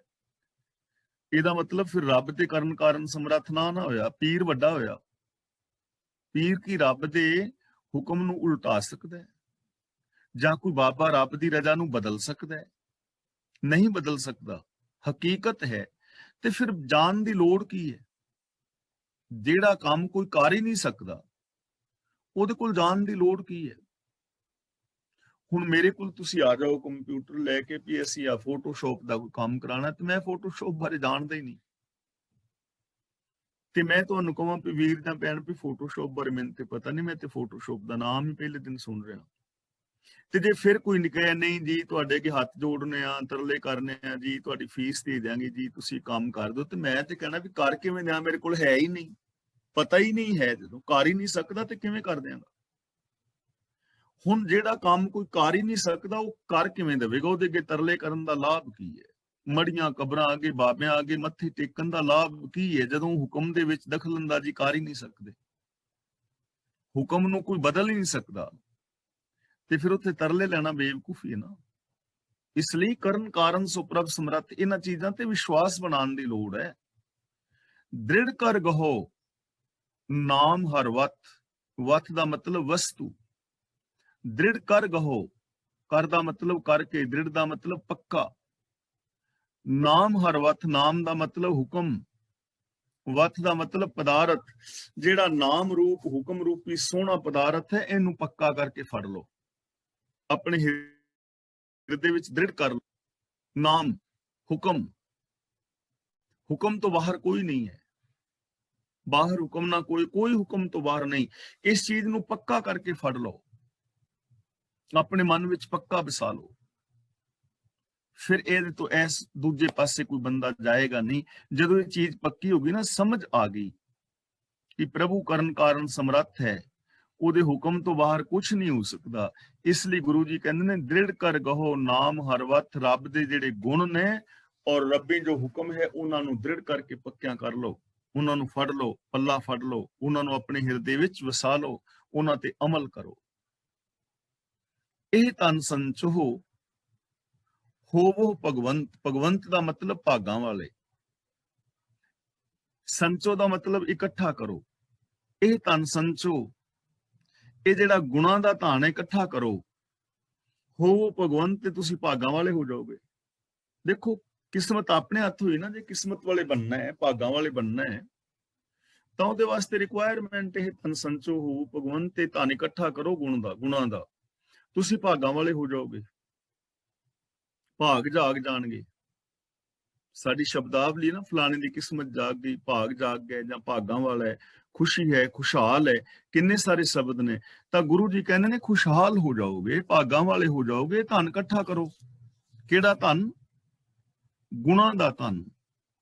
ਸਤ, ਸੰਤੋਖ, ਦਇਆ, ਧਰਮ, ਧੀਰਜ, ਗਿਆਨ, ਵਿਰਾਗ, ਨਿਮਾਨਤਾ, ਸੇਵਾ, ਸਿਮਰਨ, ਪ੍ਰੇਮ, ਕੁਰਬਾਨੀ ਦੇ ਸ਼ੁਭ ਜਜ਼ਬੇ ਇਕੱਠੇ ਕਰੋ, ਇਹਨਾਂ ਨੂੰ ਅਮਲ ਵਿੱਚ ਲਿਆਓ ਤੇ ਭਾਗਾਂ ਵਾਲੇ ਹੋ ਜਾਓ। संत जना का निर्मल मंत, संत जना का निर्मल मंत। संत जना का मतलब ਜਿਹੜੇ ਰੱਬ ਦੇ ਦਾਸ ਨੇ, ਜੋ ਸਚਿਆਰ ਨੇ, ਜੋ ਰੱਬੀ ਰਜ਼ਾ ਵਿੱਚ ਤੁਰਨ ਵਾਲੇ ਨੇ।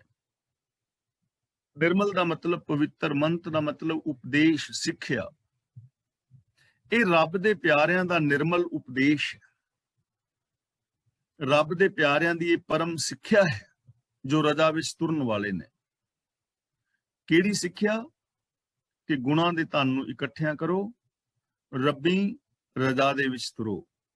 ਇਹੀ ਉਪਦੇਸ਼ ਹੈ ਰੱਬ ਦੇ ਪਿਆਰਿਆਂ ਦਾ। ਉਹਨਾਂ ਨੇ ਰੱਬੀ ਰਜ਼ਾ ਦੇ ਵਿੱਚ ਤੁਰ ਕੇ ਹੀ ਇਹ ਮਹਾਨਤਾ ਪ੍ਰਾਪਤ ਕੀਤੀ ਹੈ।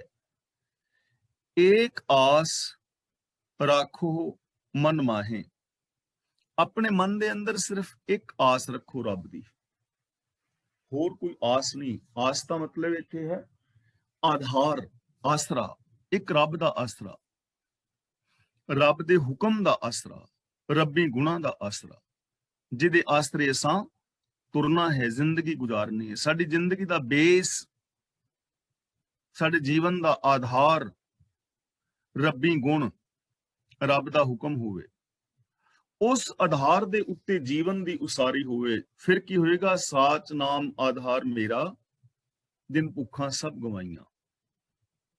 ਆਸ ਦਾ ਮਤਲਬ ਆਸਰਾ, ਆਧਾਰ, ਜਿਹਦੇ ਆਸਰੇ ਜ਼ਿੰਦਗੀ ਜੀਣੀ ਹੈ। ਜਿਵੇਂ ਇੱਕ ਨਿੱਕਾ ਬੱਚਾ ਆਪਣੇ ਮਾਂ-ਬਾਪ ਦਾ ਹੱਥ ਫੜ ਕੇ ਤੁਰਦਾ ਹੈ, ਜਿਵੇਂ ਇੱਕ ਅੰਧੇ ਬੰਦੇ ਨੂੰ ਹੱਥ ਫੜਾ ਕੇ ਤੋਰੀਏ ਤਾਂ ਉਹ ਸਹੀ ਮਾਰਗ ਤੇ ਪਹੁੰਚ ਜਾਂਦਾ ਹੈ। ਇਸੇ ਤਰ੍ਹਾਂ ਰੱਬੀ ਗੁਣਾਂ ਦਾ ਆਸਰਾ, ਇੱਕ ਰੱਬ ਦਾ ਆਸਰਾ, ਰੱਬ ਦੇ ਗੁਣਾਂ ਦਾ ਆਧਾਰ, ਸਹਾਰਾ, ਰੱਬੀ ਗੁਣਾਂ ਦੇ ਸਹਾਰੇ ਜ਼ਿੰਦਗੀ ਜੀਣੀ ਹੈ। ਸਤ, ਸੰਤੋਖ, ਦਇਆ ਦੇ ਸਹਾਰੇ ਜ਼ਿੰਦਗੀ ਜੀਣੀ ਹੈ, ਵਿਕਾਰਾਂ ਦੇ ਆਧਾਰ ਤੇ ਨਹੀਂ। ਫਿਰ ਕੀ ਹੋਏਗਾ? ਜਦੋਂ ਇੱਕ ਦਾ ਆਸਰਾ ਮਨ ਵਿੱਚ ਰੱਖੋਗੇ, ਯਾਨੀ ਗੁਣਾਂ ਦਾ ਆਸਰਾ ਲਓਗੇ, ਗੁਣਾਂ ਦੇ ਸਹਾਰੇ ਜ਼ਿੰਦਗੀ ਜੀਵੋਗੇ, ਫਿਰ ਕੀ ਹੋਏਗਾ? ਸਰਬ ਰੋਗ ਨਾਨਕ ਮਿਟ ਜਾਹੇ। ਸਰਬ ਰੋਗ ਤੇ ਵਿਸਰਾਮ ਲਗਾਵਾਂਗੇ, ਨਾਨਕ ਤੇ ਫਿਰ ਥੋੜਾ ਜਿਹਾ ਰੁਕਾਂਗੇ। ਸਰਬ ਰੋਗ ਨਾਨਕ ਮਿਟ ਜਾਹੇ, हे ਨਾਨਕ, ਇਸ ਤਰ੍ਹਾਂ ਸਾਰੇ ਰੋਗ ਮਿਟ ਜਾਣਗੇ, ਸਾਰੀਆਂ ਬਿਮਾਰੀਆਂ ਖਤਮ ਹੋ ਜਾਣਗੀਆਂ, ਤੰਦਰੁਸਤ ਹੋ ਜਾਓਗੇ। ਕਿਹੜੇ ਰੋਗ ਨੇ? ਹੁਣ ਈਰਖਾ ਦਵੇਸ਼ ਰੋਗ ਹੈ ਨਾ, ਮੇਰ ਤੇ ਰੋਗ ਹੈ, ਹਉਮੈ ਦਾ ਰੋਗ ਹੈ, ਕਾਮ ਕ੍ਰੋਧ ਰੋਗ ਨੇ, ਜਿਨ੍ਹਾਂ ਨੇ ਮਨੁੱਖ ਨੂੰ ਰੋਗੀ ਕੀਤਾ ਹੋਇਆ ਹੈ। ਮਨੁੱਖਤਾ ਰੋਗੀ ਹੋਈ ਪਈ ਹੈ, ਸੰਸਾਰ ਰੋਗੀ ਹੋਇਆ ਪਿਆ ਹੈ, ਔਰ ਮਨੁੱਖਤਾ ਇਹਨਾਂ ਰੋਗਾਂ ਦੇ ਨਾਲ ਮਰ ਰਹੀ ਹੈ, ਦਮ ਤੋੜ ਰਹੀ ਹੈ। ਕਿਤੇ ਕਾਮ ਦੇ ਅੰਦਰ ਅੰਧਾ ਹੋਇਆ ਇਨਸਾਨ ਕੁਝ ਐਸਾ ਕਰ ਦਿੰਦਾ ਹੈ ਜਿਸ ਨਾਲ ਮਨੁੱਖਤਾ ਸ਼ਰਮਸਾਰ ਹੋ ਜਾਂਦੀ ਹੈ, ਤੇ ਕਿਤੇ ਕ੍ਰੋਧ ਦੇ ਅੰਦਰ ਅੰਨਾ ਹੋਇਆ ਇਨਸਾਨ ਐਸਾ ਕੁਝ ਕਰ ਦਿੰਦਾ ਹੈ, ਤੇ ਕਿਤੇ ਜਿਹੜਾ ਹੈ ਆਪਣਾ ਲੋਭ ਦੇ ਅੰਦਰ ਅੰਨਾ ਹੋਇਆ ਬੰਦਾ ਕਿੰਨਾ ਕੁਛ ਕਰ ਦਿੰਦਾ। ਇਸ ਲਈ ਗੁਰੂ ਜੀ ਕਹਿੰਦੇ ਨੇ ਸਾਰੇ ਰੋਗ ਮਿਟ ਜਾਣਗੇ ਜਦੋਂ ਰੱਬੀ ਗੁਣਾਂ ਦੇ ਧਾਰਨੀ ਹੋ ਗਏ। ਸੰਸਾਰ ਪਾਪਾਂ ਤੋਂ ਮੁਕਤ ਹੋ ਸਕਦਾ ਹੈ, ਰੋਗ ਮੁਕਤ ਹੋ ਸਕਦਾ ਹੈ, ਔਰ ਇਹ ਸਾਰਾ ਅਸਾਂ ਕਰਨਾ ਹੈ। ਇਹ ਮੇਰੀ ਔਰ ਤੁਹਾਡੀ ਜ਼ਿੰਮੇਵਾਰੀ ਹੈ, ਇਹ ਸਾਡਾ ਫਰਜ਼ ਵੀ ਹੈ, ਸਾਡਾ ਹੱਕ ਵੀ ਹੈ, ਕਿਉਂਕਿ ਅਸੀਂ ਗੁਰੂ ਦੇ ਸਿੱਖ ਹਾਂ। ਅਸੀਂ ਬਾਣੀ ਪੜ੍ਹ ਰਹੇ ਹਾਂ, ਬਾਣੀ ਵਿਚਾਰ ਰਹੇ ਹਾਂ। ਤਾਂ ਜਿਹੜੇ ਬਾਣੀ ਨਾਲ ਨਹੀਂ ਜੁੜੇ, ਪੜ੍ਹਦੇ ਵਿਚਾਰਦੇ ਨਹੀਂ, ਉਹਨਾਂ ਦੀ ਸਮੱਸਿਆ ਤੇ ਹੋ ਸਕਦੀ ਹੈ ਕਿ ਉਹਨਾਂ ਨੂੰ ਪਤਾ ਨਹੀਂ, ਪਰ ਸਾਡੀ ਹੁਣ ਸਮੱਸਿਆ ਤਾਂ ਨਹੀਂ ਨਾ। ਅਸੀਂ ਤਾਂ ਪੜ੍ਹ ਰਹੇ ਹਾਂ, ਅਸੀਂ ਤਾਂ ਸਮਝ ਰਹੇ ਹਾਂ, ਅਸੀਂ ਜੀਵਨ ਜਾਚ ਸਿੱਖ ਰਹੇ ਹਾਂ। ਇਸ ਲਈ ਸਾਡੀ ਜ਼ਿੰਮੇਵਾਰੀ ਹੈ ਅਸੀਂ ਆਪ ਵੀ ਅਮਲ ਕਰੀਏ ਔਰ ਅਸੀਂ ਦੂਜਿਆਂ ਨੂੰ ਵੀ ਪ੍ਰੇਰਨਾ ਦੇਈਏ। ਅਸੀਂ ਕਿਸੇ ਤੇ ਆਪਣੇ ਵਿਚਾਰ ਥੋਪਣੇ ਨਹੀਂ, ਪ੍ਰੇਰਨਾ ਦੇਣੀ ਹੈ। ਜਿਹੜਾ ਬੰਦਾ ਚਾਹੇਗਾ ਖੁਸ਼ ਹੋਣਾ, ਪ੍ਰਸੰਨ ਹੋਣਾ, ਆਨੰਦ ਚਿਤ ਰਹਿਣਾ, ਰੱਬ ਦੀ ਰਜ਼ਾ ਮੁਤਾਬਕ ਚੱਲ ਕੇ ਆਪਣੇ ਜੀਵਨ ਨੂੰ ਸਫਲ ਕਰਨਾ, ਤਾਂ ਉਹਦਾ ਭਲਾ ਹੋ ਜਾਏਗਾ। ਜਿਸ ਧਨ ਕੋ ਚਾਰ ਕੁੰਟ ਉਠ ਧਾਵਹਿ, ਧਾਵਹਿ ਦਾ ਮਤਲਬ ਤੂੰ ਦੌੜਦਾ ਹੈ। ਜਿਹੜੇ ਧਨ ਦੀ ਖਾਤਰ ਤੂੰ ਚਾਰਾਂ ਪਾਸਿਆਂ ਵੱਲ ਦੌੜਦਾ, ਹੁਣ ਉਹ ਧਨ ਕਿਹੜਾ ਹੈ ਜਿਹਦੇ ਵਾਸਤੇ ਅਸੀਂ ਦੌੜਦੇ ਫਿਰਦੇ ਹਾਂ? ਦੇਖੋ, ਤਿੰਨ ਚੀਜ਼ਾਂ ਨੇ, ਆਪਾਂ ਪਹਿਲਾਂ ਵੀ ਵਿਚਾਰ ਕਰ ਚੁੱਕੇ ਹਾਂ। ਸਾਂਝੀਆਂ ਮੰਗਾਂ ਨੇ ਮੋਟੀਆਂ ਮੋਟੀਆਂ, ਰੋਟੀ ਕੱਪੜੇ ਮਕਾਨ ਦੀਆਂ ਲੋੜਾਂ ਤੋਂ ਉੱਤੇ ਜੋ ਨੇ, ਕਿ ਮੈਨੂੰ ਸੁੱਖ ਮਿਲੇ, ਇਹ ਸਾਰਾ ਕੁਛ ਇਹਦੇ ਵਿੱਚ ਹੀ ਆ ਜਾਏਗਾ। ਰੋਟੀ ਕੱਪੜਾ ਮਕਾਨ ਵੀ ਸੁੱਖ ਦੇ ਵਿੱਚ ਆ ਜਾਣਗੇ। ਸਭ ਤੋਂ ਹਰ ਬੰਦਾ ਚਾਹੁੰਦਾ ਹੈ ਮੈਨੂੰ ਸੁੱਖ ਮਿਲੇ, ਸਰੀਰਕ, ਮਾਨਸਿਕ, ਬੌਧਿਕ ਵਗੈਰਾ। ਦੂਜੀ ਮੰਗ ਬੰਦੇ ਦੀ ਹੈ ਕਿ ਮੈਨੂੰ ਆਦਰ ਮਾਣ ਮਿਲੇ, ਸਤਿਕਾਰ ਮਿਲੇ। ਤੇ ਤੀਜੀ ਬੰਦੇ ਦੀ ਮੰਗ ਹੈ ਕਿ ਮੈਂ ਖੁਦ ਮੁਖਤਿਆਰ ਹੋਵਾਂ, ਮੈਂ ਮੁਕਤ ਹੋ ਜਾਵਾਂ। ਇਹ ਤਿੰਨ ਚੀਜ਼ਾਂ ਨੇ ਨਾ, ਇਹਦੇ ਵਾਸਤੇ ਬੰਦਾ ਦੌੜਿਆ ਫਿਰਦਾ ਹੈ। ਸਾਡੀ ਸਾਰੀ ਭੱਜ ਦੌੜ ਕਾਹਦੇ ਵਾਸਤੇ ਵੇ? ਸੁੱਖਾਂ ਵਾਸਤੇ ਹੈ ਨਾ, ਖੁਸ਼ੀ ਵਾਸਤੇ। ਚਾਹੇ ਅਸੀਂ ਜੌਬ ਕਰਦੇ ਹਾਂ, ਵਪਾਰ ਕਰਦੇ ਹਾਂ, ਖੇਤੀ ਕਰਦੇ ਹਾਂ, ਅਸੀਂ ਵਿਆਹ ਸ਼ਾਦੀ ਕਰਾਈਏ, ਗ੍ਰਸਤੀ ਬਣੇ ਹਾਂ, ਜਾਂ ਬਾਬਿਆਂ ਨੇ ਗ੍ਰਸਤ ਦਾ ਤਿਆਗ ਕੀਤਾ, ਸਾਰੀ ਭੱਜ ਦੌੜ ਇਸ ਵਾਸਤੇ ਨਾ ਕਿ ਸੁੱਖ ਮਿਲੇ।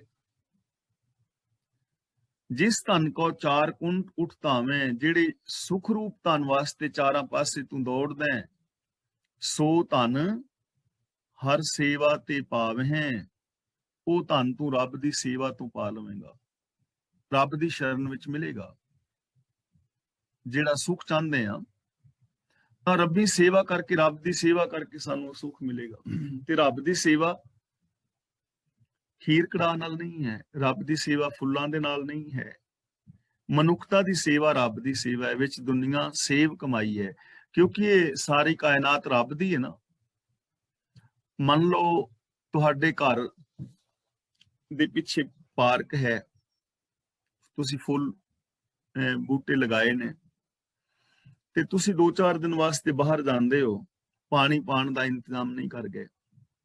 ਤੇ ਜੇ ਕੋਈ ਤੁਹਾਡਾ ਪੜੋਸੀ, ਤੁਹਾਡਾ ਸੱਜਣ, ਜਿਹੜਾ ਤੁਹਾਡੇ ਨਾਲ ਪਿਆਰ ਕਰਦਾ ਹੈ, ਉਹਨੂੰ ਪਤਾ ਲੱਗੇ ਵੀ ਤੁਹਾਡੇ ਫੁੱਲ ਬੂਟੇ ਸੁੱਕ ਰਹੇ ਨੇ, ਤਾਂ ਫਿਰ ਕੀ ਕਰੇਗਾ? ਉਹ ਕੋਈ ਹੀਲਾ ਵਸੀਲਾ ਕਰੇਗਾ ਨਾ, ਪਾਣੀ ਪਾਏਗਾ ਗਮਲਿਆਂ ਦੇ ਵਿੱਚ, ਤੁਹਾਡੇ ਨੁਕਸਾਨ ਨੂੰ ਬਚਾਏਗਾ, ਤੁਹਾਡੇ ਘਰ ਦੀ ਰਾਖੀ ਕਰੇਗਾ, ਨੁਕਸਾਨ ਥੋੜੀ ਕਰੇਗਾ, ਕਿਉਂਕਿ ਤੁਹਾਡੇ ਨਾਲ ਪਿਆਰ ਕਰਦਾ ਨਾ ਉਹ।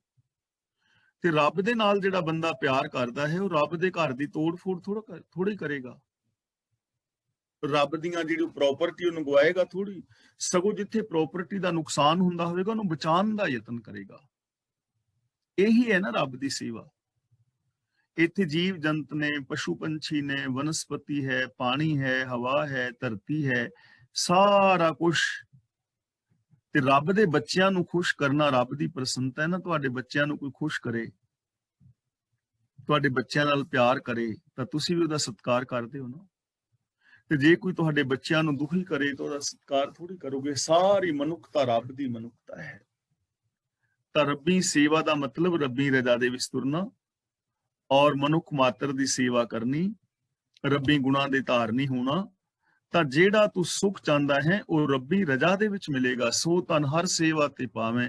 ਰੱਬ ਦੀ ਸੇਵਾ ਦਾ ਮਤਲਬ ਰੱਬ ਦੀ ਰਜ਼ਾ ਵਿੱਚ ਤੁਰਨਾ, ਰੱਬ ਦੀ ਕੁਦਰਤ ਦੇ ਨਾਲ ਪਿਆਰ ਕਰਨਾ। ਇਹ ਧਨ ਸੁੱਖ ਦਾ ਤੈਨੂੰ ਮਿਲ ਜਾਏਗਾ।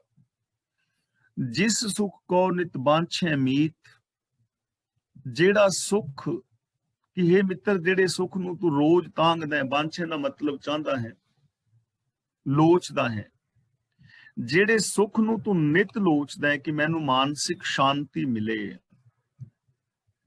ਆਮ ਬੰਦੇ ਦਾ ਦੁਖਾਂਤ ਹੈ ਕਿ ਮੈਨੂੰ ਇਸ ਦੁਨੀਆ 'ਚ ਸੱਚਾ ਮਾਣ, ਆਦਰ ਜਾਂ ਪਿਆਰ ਨਹੀਂ ਮਿਲਿਆ। ਆਮ ਬੰਦੇ ਦੀ ਇਹ ਪ੍ਰੋਬਲਮ ਹੈ। ਘਰਾਂ ਦੇ ਵਿੱਚ ਜੀਆਂ ਦੀ ਪ੍ਰੋਬਲਮ, ਰਿਸ਼ਤੇਦਾਰਾਂ ਦੀ, ਸੱਜਣਾ ਮਿੱਤਰਾਂ ਦੀ, ਇਹ ਪ੍ਰੋਬਲਮ ਆਮ ਬੰਦੇ ਦੀ ਹੈ ਕਿ ਮੈਨੂੰ ਸੱਚਾ ਪਿਆਰ ਨਹੀਂ ਮਿਲਿਆ, ਸੱਚਾ ਸੁੱਖ ਨਹੀਂ ਮਿਲਿਆ, ਸ਼ਾਂਤੀ ਨਹੀਂ ਮਿਲੀ। ਮੈਂ ਇੰਨਾ ਕੁਛ ਕੀਤਾ ਹੈ ਲੇਕਿਨ ਇੰਨਾ ਕਰਨ ਤੋਂ ਬਾਅਦ ਵੀ ਮੈਂ ਖੱਟਿਆ ਕਿ ਸੁੱਖ ਤੇ ਮੈਨੂੰ ਮਿਲਿਆ ਨਹੀਂ। ਇਹ ਆਮ ਅਸੀਂ ਵਰਡਿੰਗ ਵਰਤਦੇ ਹਾਂ। ਤਾਂ ਗੁਰੂ ਜੀ ਕਹਿੰਦੇ ਨੇ, ਜਿਸ ਸੁੱਖ ਕੋ ਨਿਤ ਵਾਂਛੈ ਮੀਤ, ਮੇਰੇ ਮਿੱਤਰਾ ਜਿਹੜੇ ਸੁੱਖ ਨੂੰ ਤੂੰ ਰੋਜ਼ ਚਾਹਨਾ ਤਾਂਘਨਾ, ਸੋ ਸੁੱਖ ਸਾਧੂ ਸੰਗ ਪ੍ਰੀਤ, ਉਹ ਸਿੱਖ ਤੈਨੂੰ ਮਿਲ ਜਾਏਗਾ ਜੇ ਤੂੰ ਗੁਰੂ ਦੇ ਨਾਲ ਪ੍ਰੀਤ ਪਾਏ। ਸਾਧੂ ਦਾ ਮਤਲਬ ਗੁਰੂ, ਸੰਗ ਦਾ ਮਤਲਬ ਸ਼ਰਨ। ਜੇ ਤੂੰ ਗੁਰੂ ਦੀ ਸ਼ਰਨ ਲਵੇਂ, ਗੁਰੂ ਦੇ ਨਾਲ ਪਿਆਰ ਪਾਏ ਤਾਂ ਉਹ ਸੁੱਖ ਤੈਨੂੰ ਮਿਲ ਜਾਏਗਾ। ਹੁਣ ਗੁਰੂ ਦੇ ਨਾਲ ਪ੍ਰੀਤ ਪਾਣੀ ਹੈ। ਗੁਰੂ ਨਾਲ ਪ੍ਰੀਤ ਦਾ ਮਤਲਬ ਗੁਰੂ ਦੀ ਬਾਣੀ ਨਾਲ ਪਿਆਰ ਕਰਨਾ, ਗੁਰੂ ਦੀ ਫਿਲਾਸਫੀ, ਗੁਰੂ ਦੀ ਵਿਚਾਰਧਾਰਾ ਦੇ ਨਾਲ ਪਿਆਰ ਕਰਨਾ, ਉਹ ਵੇ ਆਫ ਲਾਈਫ ਨੂੰ ਅਪਣਾਣਾ ਜੋ ਵੇ ਆਫ ਲਾਈਫ ਸ੍ਰੀ ਗੁਰੂ ਗ੍ਰੰਥ ਸਾਹਿਬ ਜੀ ਸਾਨੂੰ ਦੇ ਰਹੇ ਨੇ। ਜੇ ਤੂੰ ਗੁਰੂ ਦੀ ਮੱਤ ਨਾਲ, ਗੁਰੂ ਦੇ ਸਿਧਾਂਤਾਂ ਦੇ ਨਾਲ ਪ੍ਰੀਤ ਪਾਵੇਂ ਤਾਂ ਤੇਰੀ ਜ਼ਿੰਦਗੀ ਦੇ ਅੰਦਰ ਸੁੱਖ ਪੈਦਾ ਹੋ ਜਾਏਗਾ। ਦੇਖੋ, ਸਿੰਪਲ ਗੱਲਾਂ ਨੇ ਜਿਹੜੀਆਂ ਆਪਾਂ ਪਹਿਲਾਂ ਵੀ ਸਾਂਝੀਆਂ ਕੀਤੀਆਂ ਨੇ, ਜੋ ਗੁਰੂ ਜੀ ਨੇ ਸਾਨੂੰ ਬੜੇ ਆਸਾਨ ਤਰੀਕੇ ਦੇ ਨਾਲ ਸਮਝਾਈਆਂ ਨੇ। ਹੁਣ ਜਿੱਥੋਂ ਤੱਕ ਮਾਪਿਆਂ ਦੀ ਗੱਲ ਹੈ, ਬੱਚਿਆਂ ਦੀ, ਤਾਂ ਜੇ ਅਸੀਂ ਗੁਰਮਤਿ ਅਨੁਸਾਰ ਸੋਚੀਏ, ਸਮਝੀਏ ਤਾਂ ਫਿਰ ਕੀ ਹੋਏਗਾ? ਬੱਚਿਆਂ ਵਾਸਤੇ ਮਾਂ-ਬਾਪ ਗੋਲ ਦੇਣਗੇ ਪੂਤਾ, ਮਾਤਾ ਕੀ ਆਸ਼ੀਸ ਨਿਮਕ ਨਾ ਬਿਸਰੋ ਤੁਮਕੋ ਹਰ ਹਰ ਸਦਾ ਭਜੋ ਜਗਦੀਸ਼। ਹੈ ਨਾ ਇਹ ਐਸਾ, ਜਿਸ ਸਿਮਰਤ ਸਭ ਕਿਲ ਵਿਖਨਾਸੇ ਪਿਤਰੀ ਹੋਏ ਉਧਾਰੋ, ਸੋ ਹਰ ਹਰ ਤੁਮ ਸਦ ਹੀ ਜਾਪੋ ਜਾ ਕਾ ਅੰਤ ਨਾ ਪਾਰੋ। ਯਾਨੀ ਮਾਪੇ ਜੇ ਗੁਰਮਤ ਆਸ਼ੇ ਅਨੁਸਾਰ ਜ਼ਿੰਦਗੀ ਜੀਣ ਤਾਂ ਫਿਰ ਇਸ ਚੀਜ਼ ਨਾਲ ਪਿਆਰ ਪਾਣਗੇ ਕਿ ਅਸੀਂ ਆਪਣੇ ਬੱਚਿਆਂ ਨੂੰ ਗੁਰਮਤ ਦੇ ਨਾਲ ਜੋੜੀਏ, ਉਹਨਾਂ ਨੂੰ ਐਸਾ ਗੋਲ ਦੇਵੀਏ। ਤੇ ਜੇ ਬੱਚੇ ਗੁਰੂ ਨਾਲ ਪਿਆਰ ਕਰਨ ਤਾਂ ਫਿਰ ਉਹ ਇਹ ਪੜਨਗੇ ਨਾ, ਪੂਤ ਕਾਹੇ ਝਗਰਤ ਹੋ ਸੰਗ ਬਾਪ, ਜਿਨਕੇ ਜਣੇ ਬਡੀਰੇ ਤੁਮ ਹੋ, ਤਿਨ ਸਿਉ ਝਗਰਤ ਪਾਪ। ਕਿ ਪੁੱਤਰਾ, ਆਪਣੇ ਮਾਪਿਆਂ ਦੇ ਨਾਲ ਕਿਉਂ ਝਗੜਾ ਕਰਦਾ ਹੈ? ਜਿਨ੍ਹਾਂ ਨੇ ਤੁਹਾਨੂੰ ਜੰਮਿਆ, ਪਾਲਿਆ, ਪੋਸ਼ਿਆ, ਵੱਡਾ ਕੀਤਾ, ਉਹਨਾਂ ਦੇ ਨਾਲ ਝਗੜਾ ਕਰਨਾ ਪਾਪ ਹੈ। ਜਦੋਂ ਬੱਚੇ ਇਸ ਚੀਜ਼ ਤੇ ਅਮਲ ਕਰਨਗੇ, ਮਾਪੇ ਉਸ ਚੀਜ਼ ਤੇ ਅਮਲ ਕਰਨਗੇ ਤਾਂ ਕਿੰਨਾ ਸੋਹਣਾ ਮਿਲਵਰਤਨ ਹੋਏਗਾ ਨਾ। ਕਦੇ ਬੱਚੇ ਮਾਪਿਆਂ ਤੋਂ ਦੂਰ ਨਹੀਂ ਜਾਣਗੇ, ਕਦੇ ਮਾਪੇ ਬੱਚਿਆਂ ਤੋਂ ਦੂਰ ਨਹੀਂ ਜਾਣਗੇ। ਤੇ ਜੇ ਪਤੀ ਪਤਨੀ ਗੁਰੂ ਨਾਲ ਪ੍ਰੀਤ ਕਰਨ, ਗੁਰੂ ਦੇ ਸਿਧਾਂਤਾਂ ਨਾਲ, ਧਨ ਫਿਰ ਇਹ ਨਾ ਆਖੀਐ ਬਹਿਨ ਇਕੱਠੇ ਹੋਏ, ਏਕ ਜੋਤ ਦੋਏ ਮੂਰਤੀ ਧਨ ਫਿਰ ਕਹੀਐ ਸੋਏ। ਕਿ ਪਤੀ ਪਤਨੀ ਉਹ ਨਹੀਂ ਹੁੰਦੇ ਜਿਹੜੇ ਇਕੱਠੇ ਇੱਕ ਜਗ੍ਹਾ ਤੇ ਹੋ ਕੇ ਬਹਿ ਜਾਣ। ਪਤੀ ਪਤਨੀ ਅਸਲ ਵਿੱਚ ਉਹ ਹੁੰਦੇ ਨੇ, ਵੇਖਣ ਨੂੰ ਸੋਚ ਉਹਨਾਂ ਦੀ ਇੱਕ ਹੋਵੇ, ਸੋਚ ਉਹਨਾਂ ਦੀ ਇੱਕ ਹੋਵੇ। ਤੇ ਜੇ ਪਤੀ ਪਤਨੀ ਗੁਰੂ ਦੇ ਇਸ ਸਿਧਾਂਤ ਨਾਲ, ਗੁਰੂ ਦੇ ਇਸ ਬਚਨ ਨਾਲ ਅਮਲ ਕਰ ਲੈਣ ਇਹਦੇ ਤੇ, ਤਾਂ ਪਤਨੀ ਪਤਨੀ ਦਾ ਰਿਸ਼ਤਾ ਕਿੰਨਾ ਪਿਆਰਾ ਹੋ ਜਾਏਗਾ, ਕਿੰਨਾ ਸੌਖਾ ਸੁਹਾਵਣਾ ਹੋ ਜਾਏਗਾ। ਇਸੇ ਤਰ੍ਹਾਂ ਬਾਕੀ ਰਿਸ਼ਤੇ ਨੇ, ਮਿੱਤਰਤਾ ਹੈ, ਨਾਨਕੇ ਦਾਦਕੇ ਸਹੁਰੇ ਨੇ, ਯਾਰ ਦੋਸਤ ਨੇ, ਜਾਂ ਜਿੱਥੇ ਵੀ ਅਸੀਂ ਵਿਚਰਦੇ ਹਾਂ, ਜੇ ਗੁਰੂ ਦੇ ਬਚਨਾਂ ਮੁਤਾਬਕ ਜ਼ਿੰਦਗੀ ਜੀਵੀ ਜਾਏ ਤਾਂ ਸੁੱਖ ਪੈਦਾ ਹੋ ਜਾਏਗਾ ਨਾ। ਇਸ ਲਈ ਜਿਸ ਸੁੱਖ ਕੋ ਨਿਤ ਵਾਂਛੈ ਮੀਤ, ਸੋ ਸੁੱਖ ਸਾਧੂ ਸੰਗ ਪ੍ਰੀਤ। ਉਹ ਸੁੱਖ ਤੈਨੂੰ ਮਿਲ ਸਕਦਾ ਜੇ ਤੂੰ ਗੁਰੂ ਦੇ ਨਾਲ ਪ੍ਰੀਤ ਪਾਵੇਂ, ਗੁਰੂ ਦੀ ਫਿਲਾਸਫੀ ਦੇ ਨਾਲ ਜੇ ਤੂੰ ਪਿਆਰ ਪਾਏ ਤਾਂ ਤੈਨੂੰ ਉਹ ਸੁੱਖ ਮਿਲ ਸਕਦਾ ਹੈ। ਉਹ ਸੁੱਖ ਦਾ ਰਾਜ ਹੈ। ਸੁਖਮਨੀ ਸੁਖ ਅੰਮ੍ਰਿਤ ਪ੍ਰਭ ਨਾਮ, ਹੁਕਮ ਦੇ ਵਿੱਚ ਹੀ ਹੈ ਨਾ ਸੁੱਖ। ਜਿਸ ਸ਼ੋਭਾ ਕੋ ਕਰਹਿ ਭਲੀ ਕਰਨੀ, ਜਿਹੜੀ ਸ਼ੋਭਾ ਖਾਤਰ ਤੂੰ ਚੰਗੇ ਕੰਮ ਕਰਦਾ ਹੈ। ਭਲੀ ਕਰਨੀ, ਜਿਹੜੇ ਧਾਰਮਿਕ ਤੌਰ ਤੇ ਮਿੱਥੇ ਹੋਏ ਚੰਗੇ ਚੰਗੇ ਕੰਮ ਨੇ ਬੰਦਾ ਕਰਦਾ ਹੈ ਨਾ ਸ਼ੋਭਾ ਵਾਸਤੇ। ਤੀਰਥਾਂ ਤੇ ਜਾਂਦਾ ਹੈ, ਕਾਹਦੇ ਵਾਸਤੇ ਜਾਂਦਾ ਹੈ? ਸਿਰਫ ਸ਼ੋਭਾ ਵਾਸਤੇ। ਹੋਰ ਤੀਰਥਾਂ ਤੇ ਨਹਾਉਣ ਨਾਲ ਕੁਛ ਹੋਣਾ ਹੈ ਨਹੀਂ, ਬਿਲਕੁਲ ਮਨ ਸਾਫ਼ ਨਹੀਂ ਹੋਣਾ, ਜੀਵਨ ਵਿੱਚ ਕੋਈ ਤਬਦੀਲੀ ਨਹੀਂ ਆਉਣੀ। ਸ਼ੋਭਾ ਹੀ ਹੈ ਨਾ ਵੀ ਅਸੀਂ ਤੇ ਹਰ ਸਾਲ ਜਾਂਦੇ ਹਾਂ ਜੀ, ਬੈਨਰ ਲਗਾਇਆ ਹੁੰਦਾ 11ਵੀਂ ਫ੍ਰੀ ਤੀਰਥ ਯਾਤਰਾ। ਐਡਵਰਟਾਈਜ਼ਮੈਂਟ ਨਾ ਕਿ ਇਹਨਾਂ ਨੂੰ ਮੈਂ ਪਹਿਲੋਂ ਵੀ ਕਮਾ ਕੇ ਲਿਆਉਣਾ ਵਾ, ਸ਼ੋਭਾ ਵਾਸਤੇ ਕਰਦਾ ਹੁੰਦਾ। ਅਸਰਾਤ ਜਿਹੜੇ ਅਸੀਂ ਕਰਦੇ ਆ ਇਹ ਕਾਹਦੇ ਵਾਸਤੇ? ਫੋਕੀ ਸ਼ੋਭਾ ਹੀ ਹੈ ਨਾ। ਹੋਰ ਬਾਪੂਆਂ ਨੂੰ ਕਿਹੜਾ ਜਿਉਂਦਿਆਂ ਨੂੰ ਤੇ ਲੋਕੀ ਰੋਟੀ ਦਿੰਦੇ ਨਹੀਂ, ਸ਼ੋਭਾ ਹੀ ਹੈ ਨਾ। ਕੋਈ ਬਜ਼ੁਰਗ ਗੁਜ਼ਰ ਜਾਏ ਤੇ ਉੱਥੇ ਹੁਣ ਰਸਗੁੱਲੇ, ਗੁਲਾਬ ਜਾਮਨ, ਬਰਫੀ, ਸਮੋਸੇ, ਪਕੌੜੇ, ਪੀਜੇ, 버ਗਰ, ਇਹਦਾ ਕੀ ਤੁਕ ਹੈ? ਸ਼ੋਭਾ ਹੀ ਹੈ ਨਾ। ਵਿਵਾਹ ਧੰਨ ਧੰਨ ਕਰਾਤੀ, ਬਾਪੂ ਦਾ ਨਾ ਭੋਗ ਪਾਇਆ, ਬੜੇ ਬਈ ਉੱਥੇ ਗੁਲਾਬ ਜਾਮਨ ਤੇ ਪਨੀਰ ਤੇ ਸਮੋਸੇ ਤੇ ਪੀਜੇ ਤੇ 버ਗਰ ਉਹਨਾਂ ਲਾਏ ਸਨ ਬਾਪੂ ਦੇ ਭੋਗ ਤੇ ਜੇ ਪੁੱਛੀਏ ਮਰਿਆ ਕਿਉਂ ਬਾਪੂ, ਦੋਵਾਂ ਭਰਾਵਾਂ ਦੀ ਆਪਸ ਚ ਲੜਦੇ ਸਨ ਤੇ ਬਾਪੂ ਨੂੰ ਰੋਟੀ ਨਹੀਂ ਸਨ ਦਿੰਦੇ, ਟਾਈਮ ਨਾਲ ਮਰਿਆ ਭੁੱਖ ਨਾਲ, ਤੇ ਬਾਅਦ ਦੇ ਵਿੱਚ ਪੀਜੇ, 버ਗਰ। ਸ਼ੋਭਾ ਵਾਸਤੇ ਕਰਦੇ ਨਾ। ਬੱਚੇ ਦਾ ਵਿਆਹ ਕੀਤਾ ਤੇ 2 ਕਿੱਲੇ ਜ਼ਮੀਨ ਵੇਚਤੀ ਸ਼ੋਭਾ ਵਾਸਤੇ, ਤੇ ਬਾਅਦ ਦੇ ਵਿੱਚ ਸਾਰੀ ਉਮਰ। ਤਾਂ ਗੁਰੂ ਜੀ ਕਹਿੰਦੇ ਨੇ ਸ਼ੋਭਾ, ਬੰਦਾ ਚਾਹੁੰਦਾ ਹੈ ਨਾ ਕਿ ਮੇਰੀ ਸ਼ੋਭਾ ਹੋਵੇ, ਮੈਨੂੰ ਮਾਣ ਮਿਲੇ, ਆਦਰ ਮਿਲੇ, ਇਹ ਹਰ ਬੰਦੇ ਦਾ ਹੱਕ ਹੈ। ਸ਼ੋਭਾ ਖੱਟਣਾ ਹਰ ਬੰਦੇ ਦਾ ਹੱਕ ਹੈ, ਉਹਦਾ ਫਰਜ਼ ਵੀ ਹੈ ਕਿ ਜ਼ਿੰਦਗੀ ਇੱਜ਼ਤ ਵਾਲੀ ਜੀਵੇ। ਦੇਖੋ, ਹਰ ਬੰਦੇ ਨੂੰ ਇੱਜ਼ਤ ਮਿਲਣੀ ਚਾਹੀਦੀ ਹੈ। ਮੇਰਾ ਫਰਜ਼ ਬਣਦਾ ਹੈ ਮੈਂ ਤੁਹਾਡੀ ਇੱਜ਼ਤ ਕਰਾਂ, ਵੱਧ ਤੋਂ ਵੱਧ ਕਰਾਂ, ਜਿੰਨੀ ਵੀ ਕਰ ਸਕਣਾ ਉਨੀ ਕਰਾਂ। ਤੁਸੀਂ ਇੱਕ ਦੂਜੇ ਦੀ ਇੱਜ਼ਤ ਕਰੋ, ਤੁਹਾਨੂੰ ਇੱਜ਼ਤ ਮਿਲਣੀ ਚਾਹੀਦੀ ਹੈ, ਵੱਧ ਤੋਂ ਵੱਧ ਮਿਲਣੀ ਚਾਹੀਦੀ ਹੈ। ਪਰ ਹੁਣ ਇੱਜ਼ਤ ਮਿਲੇ ਕਿਵੇਂ? ਇੱਜ਼ਤ ਮਿਲੇ ਕਿਵੇਂ?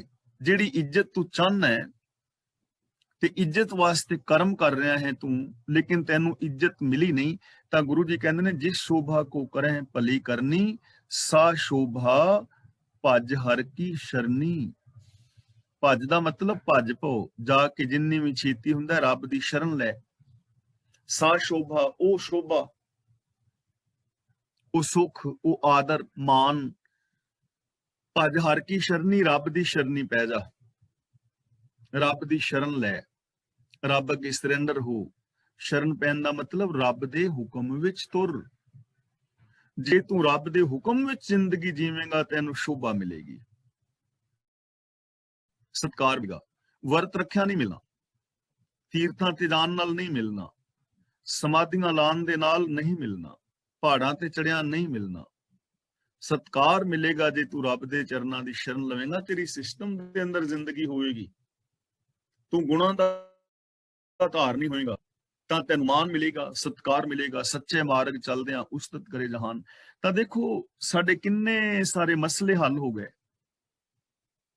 ਕਿੰਨੇ ਸਾਰੇ ਅਸੀਂ ਐਵੇਂ ਹੀ ਕਰਮ ਕਰੀ ਜਾਂਦੇ ਹਾਂ ਤੇ ਜਿਨ੍ਹਾਂ ਦਾ ਨਤੀਜਾ ਕੁਝ ਵੀ ਨਹੀਂ ਨਿਕਲਿਆ ਸਿਵਾਏ ਪਛਤਾਵੇ ਤੋਂ, ਟਾਈਮ ਦੀ ਬਰਬਾਦੀ, ਪੈਸੇ ਦੀ ਬਰਬਾਦੀ।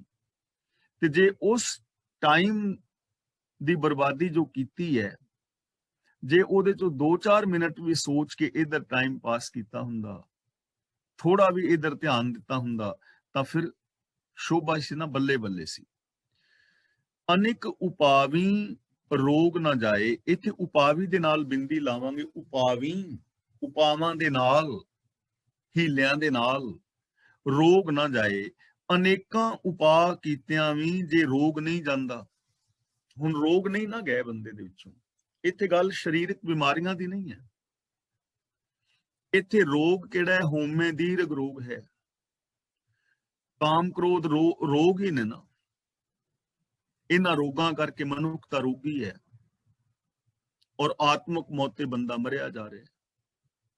ਜੇ ਤਾਂ ਕੇਵਲ ਤੀਰਥਾਂ ਤੇ ਨਹਾਉਣ ਦੇ ਨਾਲ ਇਹ ਰੋਗ ਹਟਦੇ ਹੁੰਦੇ, ਕਾਮ ਕ੍ਰੋਧ ਲੋਭ ਆਦਿਕ, ਤਾਂ ਮੈਂ ਵਰਡਿੰਗ ਬਾਰ-ਬਾਰ ਵਰਤ ਰਿਹਾ ਹਾਂ, ਫਿਰ ਇੰਡੀਆ ਦੇ ਅੰਦਰ ਤਾਂ ਇਹ ਰੋਗ ਨਹੀਂ ਸੀ ਹੋਣੇ ਚਾਹੀਦੇ, ਕਿਉਂਕਿ ਸਭ ਤੋਂ ਜ਼ਿਆਦਾ ਲੋਕ ਉੱਥੇ ਨਹਾਉਂਦੇ ਨੇ। ਜਿੰਨੇ ਜਪ ਤਪ ਸਾਡੇ ਲੋਕ ਕਰ ਰਹੇ ਨੇ, ਉਹਨੇ ਜਪ ਤਪ ਹੋਰ ਕੋਈ ਨਹੀਂ ਕਰ ਰਿਹਾ। ਜਪ ਤਪ ਬੜੇ ਕੀਤੇ ਜਾ ਰਹੇ ਨੇ, ਪੁੰਨਦਾਨ ਕੀਤੇ ਜਾ ਰਹੇ ਨੇ, ਪਠਨ ਪਾਠਨ ਹੋ ਰਿਹਾ ਹੈ ਧਰਮ ਗ੍ਰੰਥਾਂ ਦਾ, ਮੰਦਰਾਂ ਮਸੀਤਾਂ ਗੁਰਦੁਆਰਿਆਂ ਦੇ ਵਿੱਚ ਲੋਕ ਜਾ ਰਹੇ ਨੇ, ਤੀਰਥ ਇਸ਼ਨਾਨ ਕਰ ਰਹੇ ਨੇ, ਮਾਲਾ ਫੇਰ ਰਹੇ ਨੇ, ਸਮਾਧੀਆਂ ਲਾ ਰਹੇ ਨੇ। ਇਹ ਤਾਂ ਹੀਲੇ ਵਸੀਲੇ ਸਾਰੇ ਕਰਦੇ ਨੇ ਪਏ, ਪਰ ਇਹ ਹੀਲੇ ਵਸੀਲੇ ਕਰਨ ਦੇ ਨਾਲ ਰੋਗ ਗਿਆ ਤੇ ਨਹੀਂ, ਹੰਕਾਰ ਨਹੀਂ ਮਿਟਿਆ। ਸਗੋਂ ਐਸੇ ਲੋਕਾਂ ਦੇ ਵਿੱਚ ਹੰਕਾਰ ਹੋਰ ਵਧਿਆ ਹੁੰਦਾ ਹੈ, ਗੁੱਸਾ ਹੋਰ ਵਧਿਆ ਹੁੰਦਾ ਹੈ, ਲੋਭ ਹੋਰ ਵਧਿਆ ਹੁੰਦਾ ਹੈ। ਰੋਗ ਉੱਥੇ ਦਾ ਉੱਥੇ ਹੀ ਹੈ। ਪਹਿਲਾਂ ਰੋਗ ਸੀ, ਹੰਕਾਰ ਸੀ ਕਿ ਮੈਂ ਸ਼ਰਾਬ ਦੀ ਬੋਤਲ ਖਲਾ ਖਲਾ ਪੀ ਜਾਂਦਾ, ਮੈਂ ਤੇ ਪਾਣੀ ਵੀ ਨਹੀਂ ਕਦੇ ਪਾਇਆ। ਪਹਿਲਾਂ ਤੇ ਇਹ ਚੀਜ਼ ਦਾ ਹੰਕਾਰ ਕਰਦਾ ਸੀ, ਤੇ ਹੁਣ ਹੰਕਾਰ ਕਰ ਰਿਹਾ ਕਿ ਮੈਂ ਹਰ ਸਾਲ ਤੀਰਥਾਂ ਤੇ ਨਹਾ ਕੇ ਆਉਣਾ। ਬਸ ਵਰਡਿੰਗ ਬਦਲ ਗਈ ਹੈ, ਰੂਪ ਬਦਲ ਗਿਆ ਹੈ। ਈਗੋ ਉੱਥੇ ਹੀ ਹੈ, ਲੋਭ ਉੱਥੇ ਹੀ ਹੈ, ਗੁੱਸਾ ਉਨਾ ਹੀ ਹੈ, ਮਨ ਰੋਗੀ ਹੈ, ਇਨਫੀਰੀਅਰਿਟੀ ਕੰਪਲੈਕਸ ਦਾ ਸ਼ਿਕਾਰ ਹੋ ਗਿਆ ਜਾਂ ਸੁਪਰੀਅਰਿਟੀ ਕੰਪਲੈਕਸ ਦਾ ਸ਼ਿਕਾਰ ਹੋ ਗਿਆ ਜਾਂ ਹੋਰ ਵਿਕਾਰਾਂ ਦਾ। ਅਨੇਕ ਉਪਾਵੀ ਰੋਗ ਨਾ ਜਾਏ, ਰੋਗ ਮਿਟੈ ਹਰ ਅਵਖਦ ਲਾਏ। ਉਹ ਰੋਗ ਪ੍ਰਭੂ ਦੀ ਨਾਮ ਰੂਪ ਦਵਾਈ ਵਰਤਿਆ ਮਿਟ ਸਕਦਾ ਹੈ। ਨਾਮ ਦਾ ਮਤਲਬ ਹੁਕਮ, ਰੱਬੀ ਗੁਣ। ਜਿਹੜੇ ਰੋਗ ਨਹੀਂ ਮਿਟ ਰਹੇ ਉਹ ਹੁਕਮ ਦੇ ਅੰਦਰ ਤੁਰਿਆ ਮਿਟ ਸਕਦੇ ਨੇ। ਰਿਕੁਆਇਰਮੈਂਟ ਹੈ ਨਾ, ਹੁਣ ਦਵਾਈ ਹੀ ਗਲਤ ਕੀਤੀ ਜਾਏ, ਰੋਗ ਹੋਰ ਹੋਵੇ, ਦਵਾਈ ਹੋਰ ਦਿੱਤੀ ਜਾਏ ਤਾਂ ਰੋਗ ਵਧੇਗਾ ਨਹੀਂ, ਘਟੇਗਾ ਨਹੀਂ, ਸਗੋਂ ਵੱਧ ਸਕਦਾ ਹੈ। ਸਾਈਡ ਇਫੈਕਟ ਹੋ ਜਾਏਗਾ ਕਿਸੇ ਦਵਾਈ ਦਾ। ਇਸ ਲਈ ਗੁਰੂ ਪਾਤਸ਼ਾਹ ਜੀ ਸਾਨੂੰ ਸਮਝਾ ਰਹੇ ਨੇ ਕਿ ਜਿੰਨੇ ਵੀ ਇਹ ਰੋਗ ਨੇ, ਚਾਹੇ ਉਹ ਨੈਗੇਟਿਵਿਟੀ ਦਾ ਹੈ, ਚਾਹੇ ਉਹ ਕਾਮ ਕ੍ਰੋਧ ਲੋਭ ਆਦਿਕ ਦਾ ਹੈ ਜਾਂ ਵਿਕਾਰਾਂ ਦਾ ਹੈ, ਜੇ ਰੱਬ ਦੇ ਹੁਕਮ ਅਨੁਸਾਰ ਜ਼ਿੰਦਗੀ ਜੀਵੀ ਜਾਏ ਤਾਂ ਇਹ ਰੋਗ ਮਿਟ ਸਕਦੇ ਨੇ, ਪੋਸੀਬਿਲਿਟੀ ਹੈ। ਸਰਬ ਨਿਧਾਨ ਮਹਿ ਹਰ ਨਾਮ ਨਿਧਾਨ। ਨਿਧਾਨ ਦਾ ਮਤਲਬ ਖਜ਼ਾਨਾ, ਨਾਮ ਨਿਧਾਨ ਦਾ ਮਤਲਬ ਹੁਕਮ ਦਾ ਖਜ਼ਾਨਾ, ਰੱਬੀ ਗੁਣਾਂ ਦਾ ਖਜ਼ਾਨਾ। ਸਾਰੇ ਖਜ਼ਾਨਿਆਂ ਦੇ ਵਿੱਚੋਂ ਰੱਬ ਦੇ ਨਾਮ ਦਾ ਖਜ਼ਾਨਾ ਸਭ ਤੋਂ ਵਧੀਆ ਹੈ, ਗੁਣਾਂ ਦਾ ਖਜ਼ਾਨਾ। ਹੁਣ ਖਜ਼ਾਨੇ ਕਿਹੜੇ ਨੇ? ਜਿਹੜੇ ਧਾਰਮਿਕ ਕਰਮ ਕਾਂਡ ਨੇ, ਖਜ਼ਾਨੇ ਨੇ ਨਾ।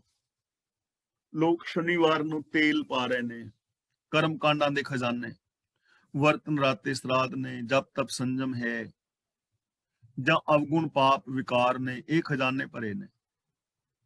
ਤਾਂ ਗੁਰੂ ਜੀ ਕਹਿੰਦੇ ਨੇ ਸਭ ਤੋਂ ਚੰਗਾ ਖਜ਼ਾਨਾ ਹੈ ਨਾਮ ਦਾ ਖਜ਼ਾਨਾ, ਗੁਣਾਂ ਦਾ ਖਜ਼ਾਨਾ। ਸਤ ਸੰਤੋਖ ਦਇਆ ਧਰਮ ਧੀਰਜ ਗਿਆਨ ਵਿਰਾਗ ਨਿਮਾਨਤਾ ਸੇਵਾ ਸਿਮਰਨ ਪ੍ਰੇਮ ਕੁਰਬਾਨੀ, ਇਹਨਾਂ ਗੁਣਾਂ ਦੇ ਖਜ਼ਾਨੇ ਭਰਨੇ। ਸਰਬ ਨਿਧਾਨ ਮੈਂ ਹਰ ਨਾਮ ਨਿਧਾਨ, ਰੱਬੀ ਗੁਣਾਂ ਦਾ ਖਜ਼ਾਨਾ ਸਭ ਤੋਂ ਚੰਗਾ ਖਜ਼ਾਨਾ ਹੈ। ਇਸ ਲਈ ਆਪਣੇ ਅੰਦਰ ਇਹਨਾਂ ਗੁਣਾਂ ਨੂੰ ਭਰੋ, ਇਹਨਾਂ ਨੂੰ ਸੰਚੋ, ਇਹਨਾਂ ਨੂੰ ਵਰਤੋ। ਜਪ ਨਾਨਕ ਦਰਗਾਹ ਪਰਵਾਨ। ਜਪ ਦਾ ਮਤਲਬ ਜਾਣਨਾ, ਜਪ ਦਾ ਮਤਲਬ ਜਾਣਨਾ, ਸਮਝਣਾ ਔਰ ਇਹਨਾਂ ਗੁਣਾਂ ਦੇ ਉੱਤੇ ਅਮਲ ਕਰਨਾ। ਗੁਰੂ ਜੀ ਕਹਿੰਦੇ ਨੇ ਇਹਨਾਂ ਗੁਣਾਂ ਨੂੰ ਜਾਣ, ਰੱਬ ਦੇ ਹੁਕਮ ਨੂੰ ਸਮਝ, ਅਮਲ ਕਰ। ਫਿਰ ਕੀ ਹੋਏਗਾ? ਦਰਗਾਹ ਪ੍ਰਵਾਨ, ਰੱਬ ਦੀ ਦਰਗਾਹ ਤੇ ਪ੍ਰਵਾਨ ਹੋ ਜਾਏਗਾ, ਰੱਬ ਦੇ ਦਰ ਤੇ ਪ੍ਰਵਾਨ ਹੋ ਜਾਏਗਾ, ਰੱਬ ਦੇ ਅੰਦਰ ਅਪੇਦ ਹੋ ਜਾਏਗਾ, ਰੱਬ ਵਰਗਾ ਹੋ ਜਾਏਗਾ ਜੇ ਤੂੰ ਰੱਬੀ ਹੁਕਮ ਨੂੰ ਸਮਝ ਲਵੇਂ। ਤਾਂ ਅੱਜ ਦੀ ਇਸ ਵਿਚਾਰ ਮੁਤਾਬਕ ਰੱਬ ਦੇ ਗੁਣਾਂ ਤੋਂ ਬਿਨਾਂ ਸਾਡੇ ਨਾਲ ਕੁਝ ਨਹੀਂ ਚੱਲਦਾ। ਸਾਥ ਨਾ ਚਾਲੇ ਬਿਨ ਭਜਨ। ਰੱਬੀ ਗੁਣਾਂ ਤੋਂ ਬਿਨਾਂ ਸਾਡੇ ਆਤਮਿਕ ਜੀਵਨ ਦੇ ਵਿੱਚ ਕੋਈ ਚੀਜ਼ ਸਾਥ ਦੇਣ ਵਾਲੀ ਨਹੀਂ ਹੈ। ਜੇ ਆਤਮਿਕ ਜੀਵਨ ਵਿੱਚ, ਖੁਸ਼ੀਆਂ ਵਿੱਚ, ਪ੍ਰਸੰਨਤਾ ਵਿੱਚ ਸਾਥ ਦੇ ਸਕਦੇ ਨੇ ਤਾਂ ਰੱਬ ਦੇ ਗੁਣ ਦੇ ਸਕਦੇ ਨੇ, ਹੋਰ ਕੋਈ ਨਹੀਂ।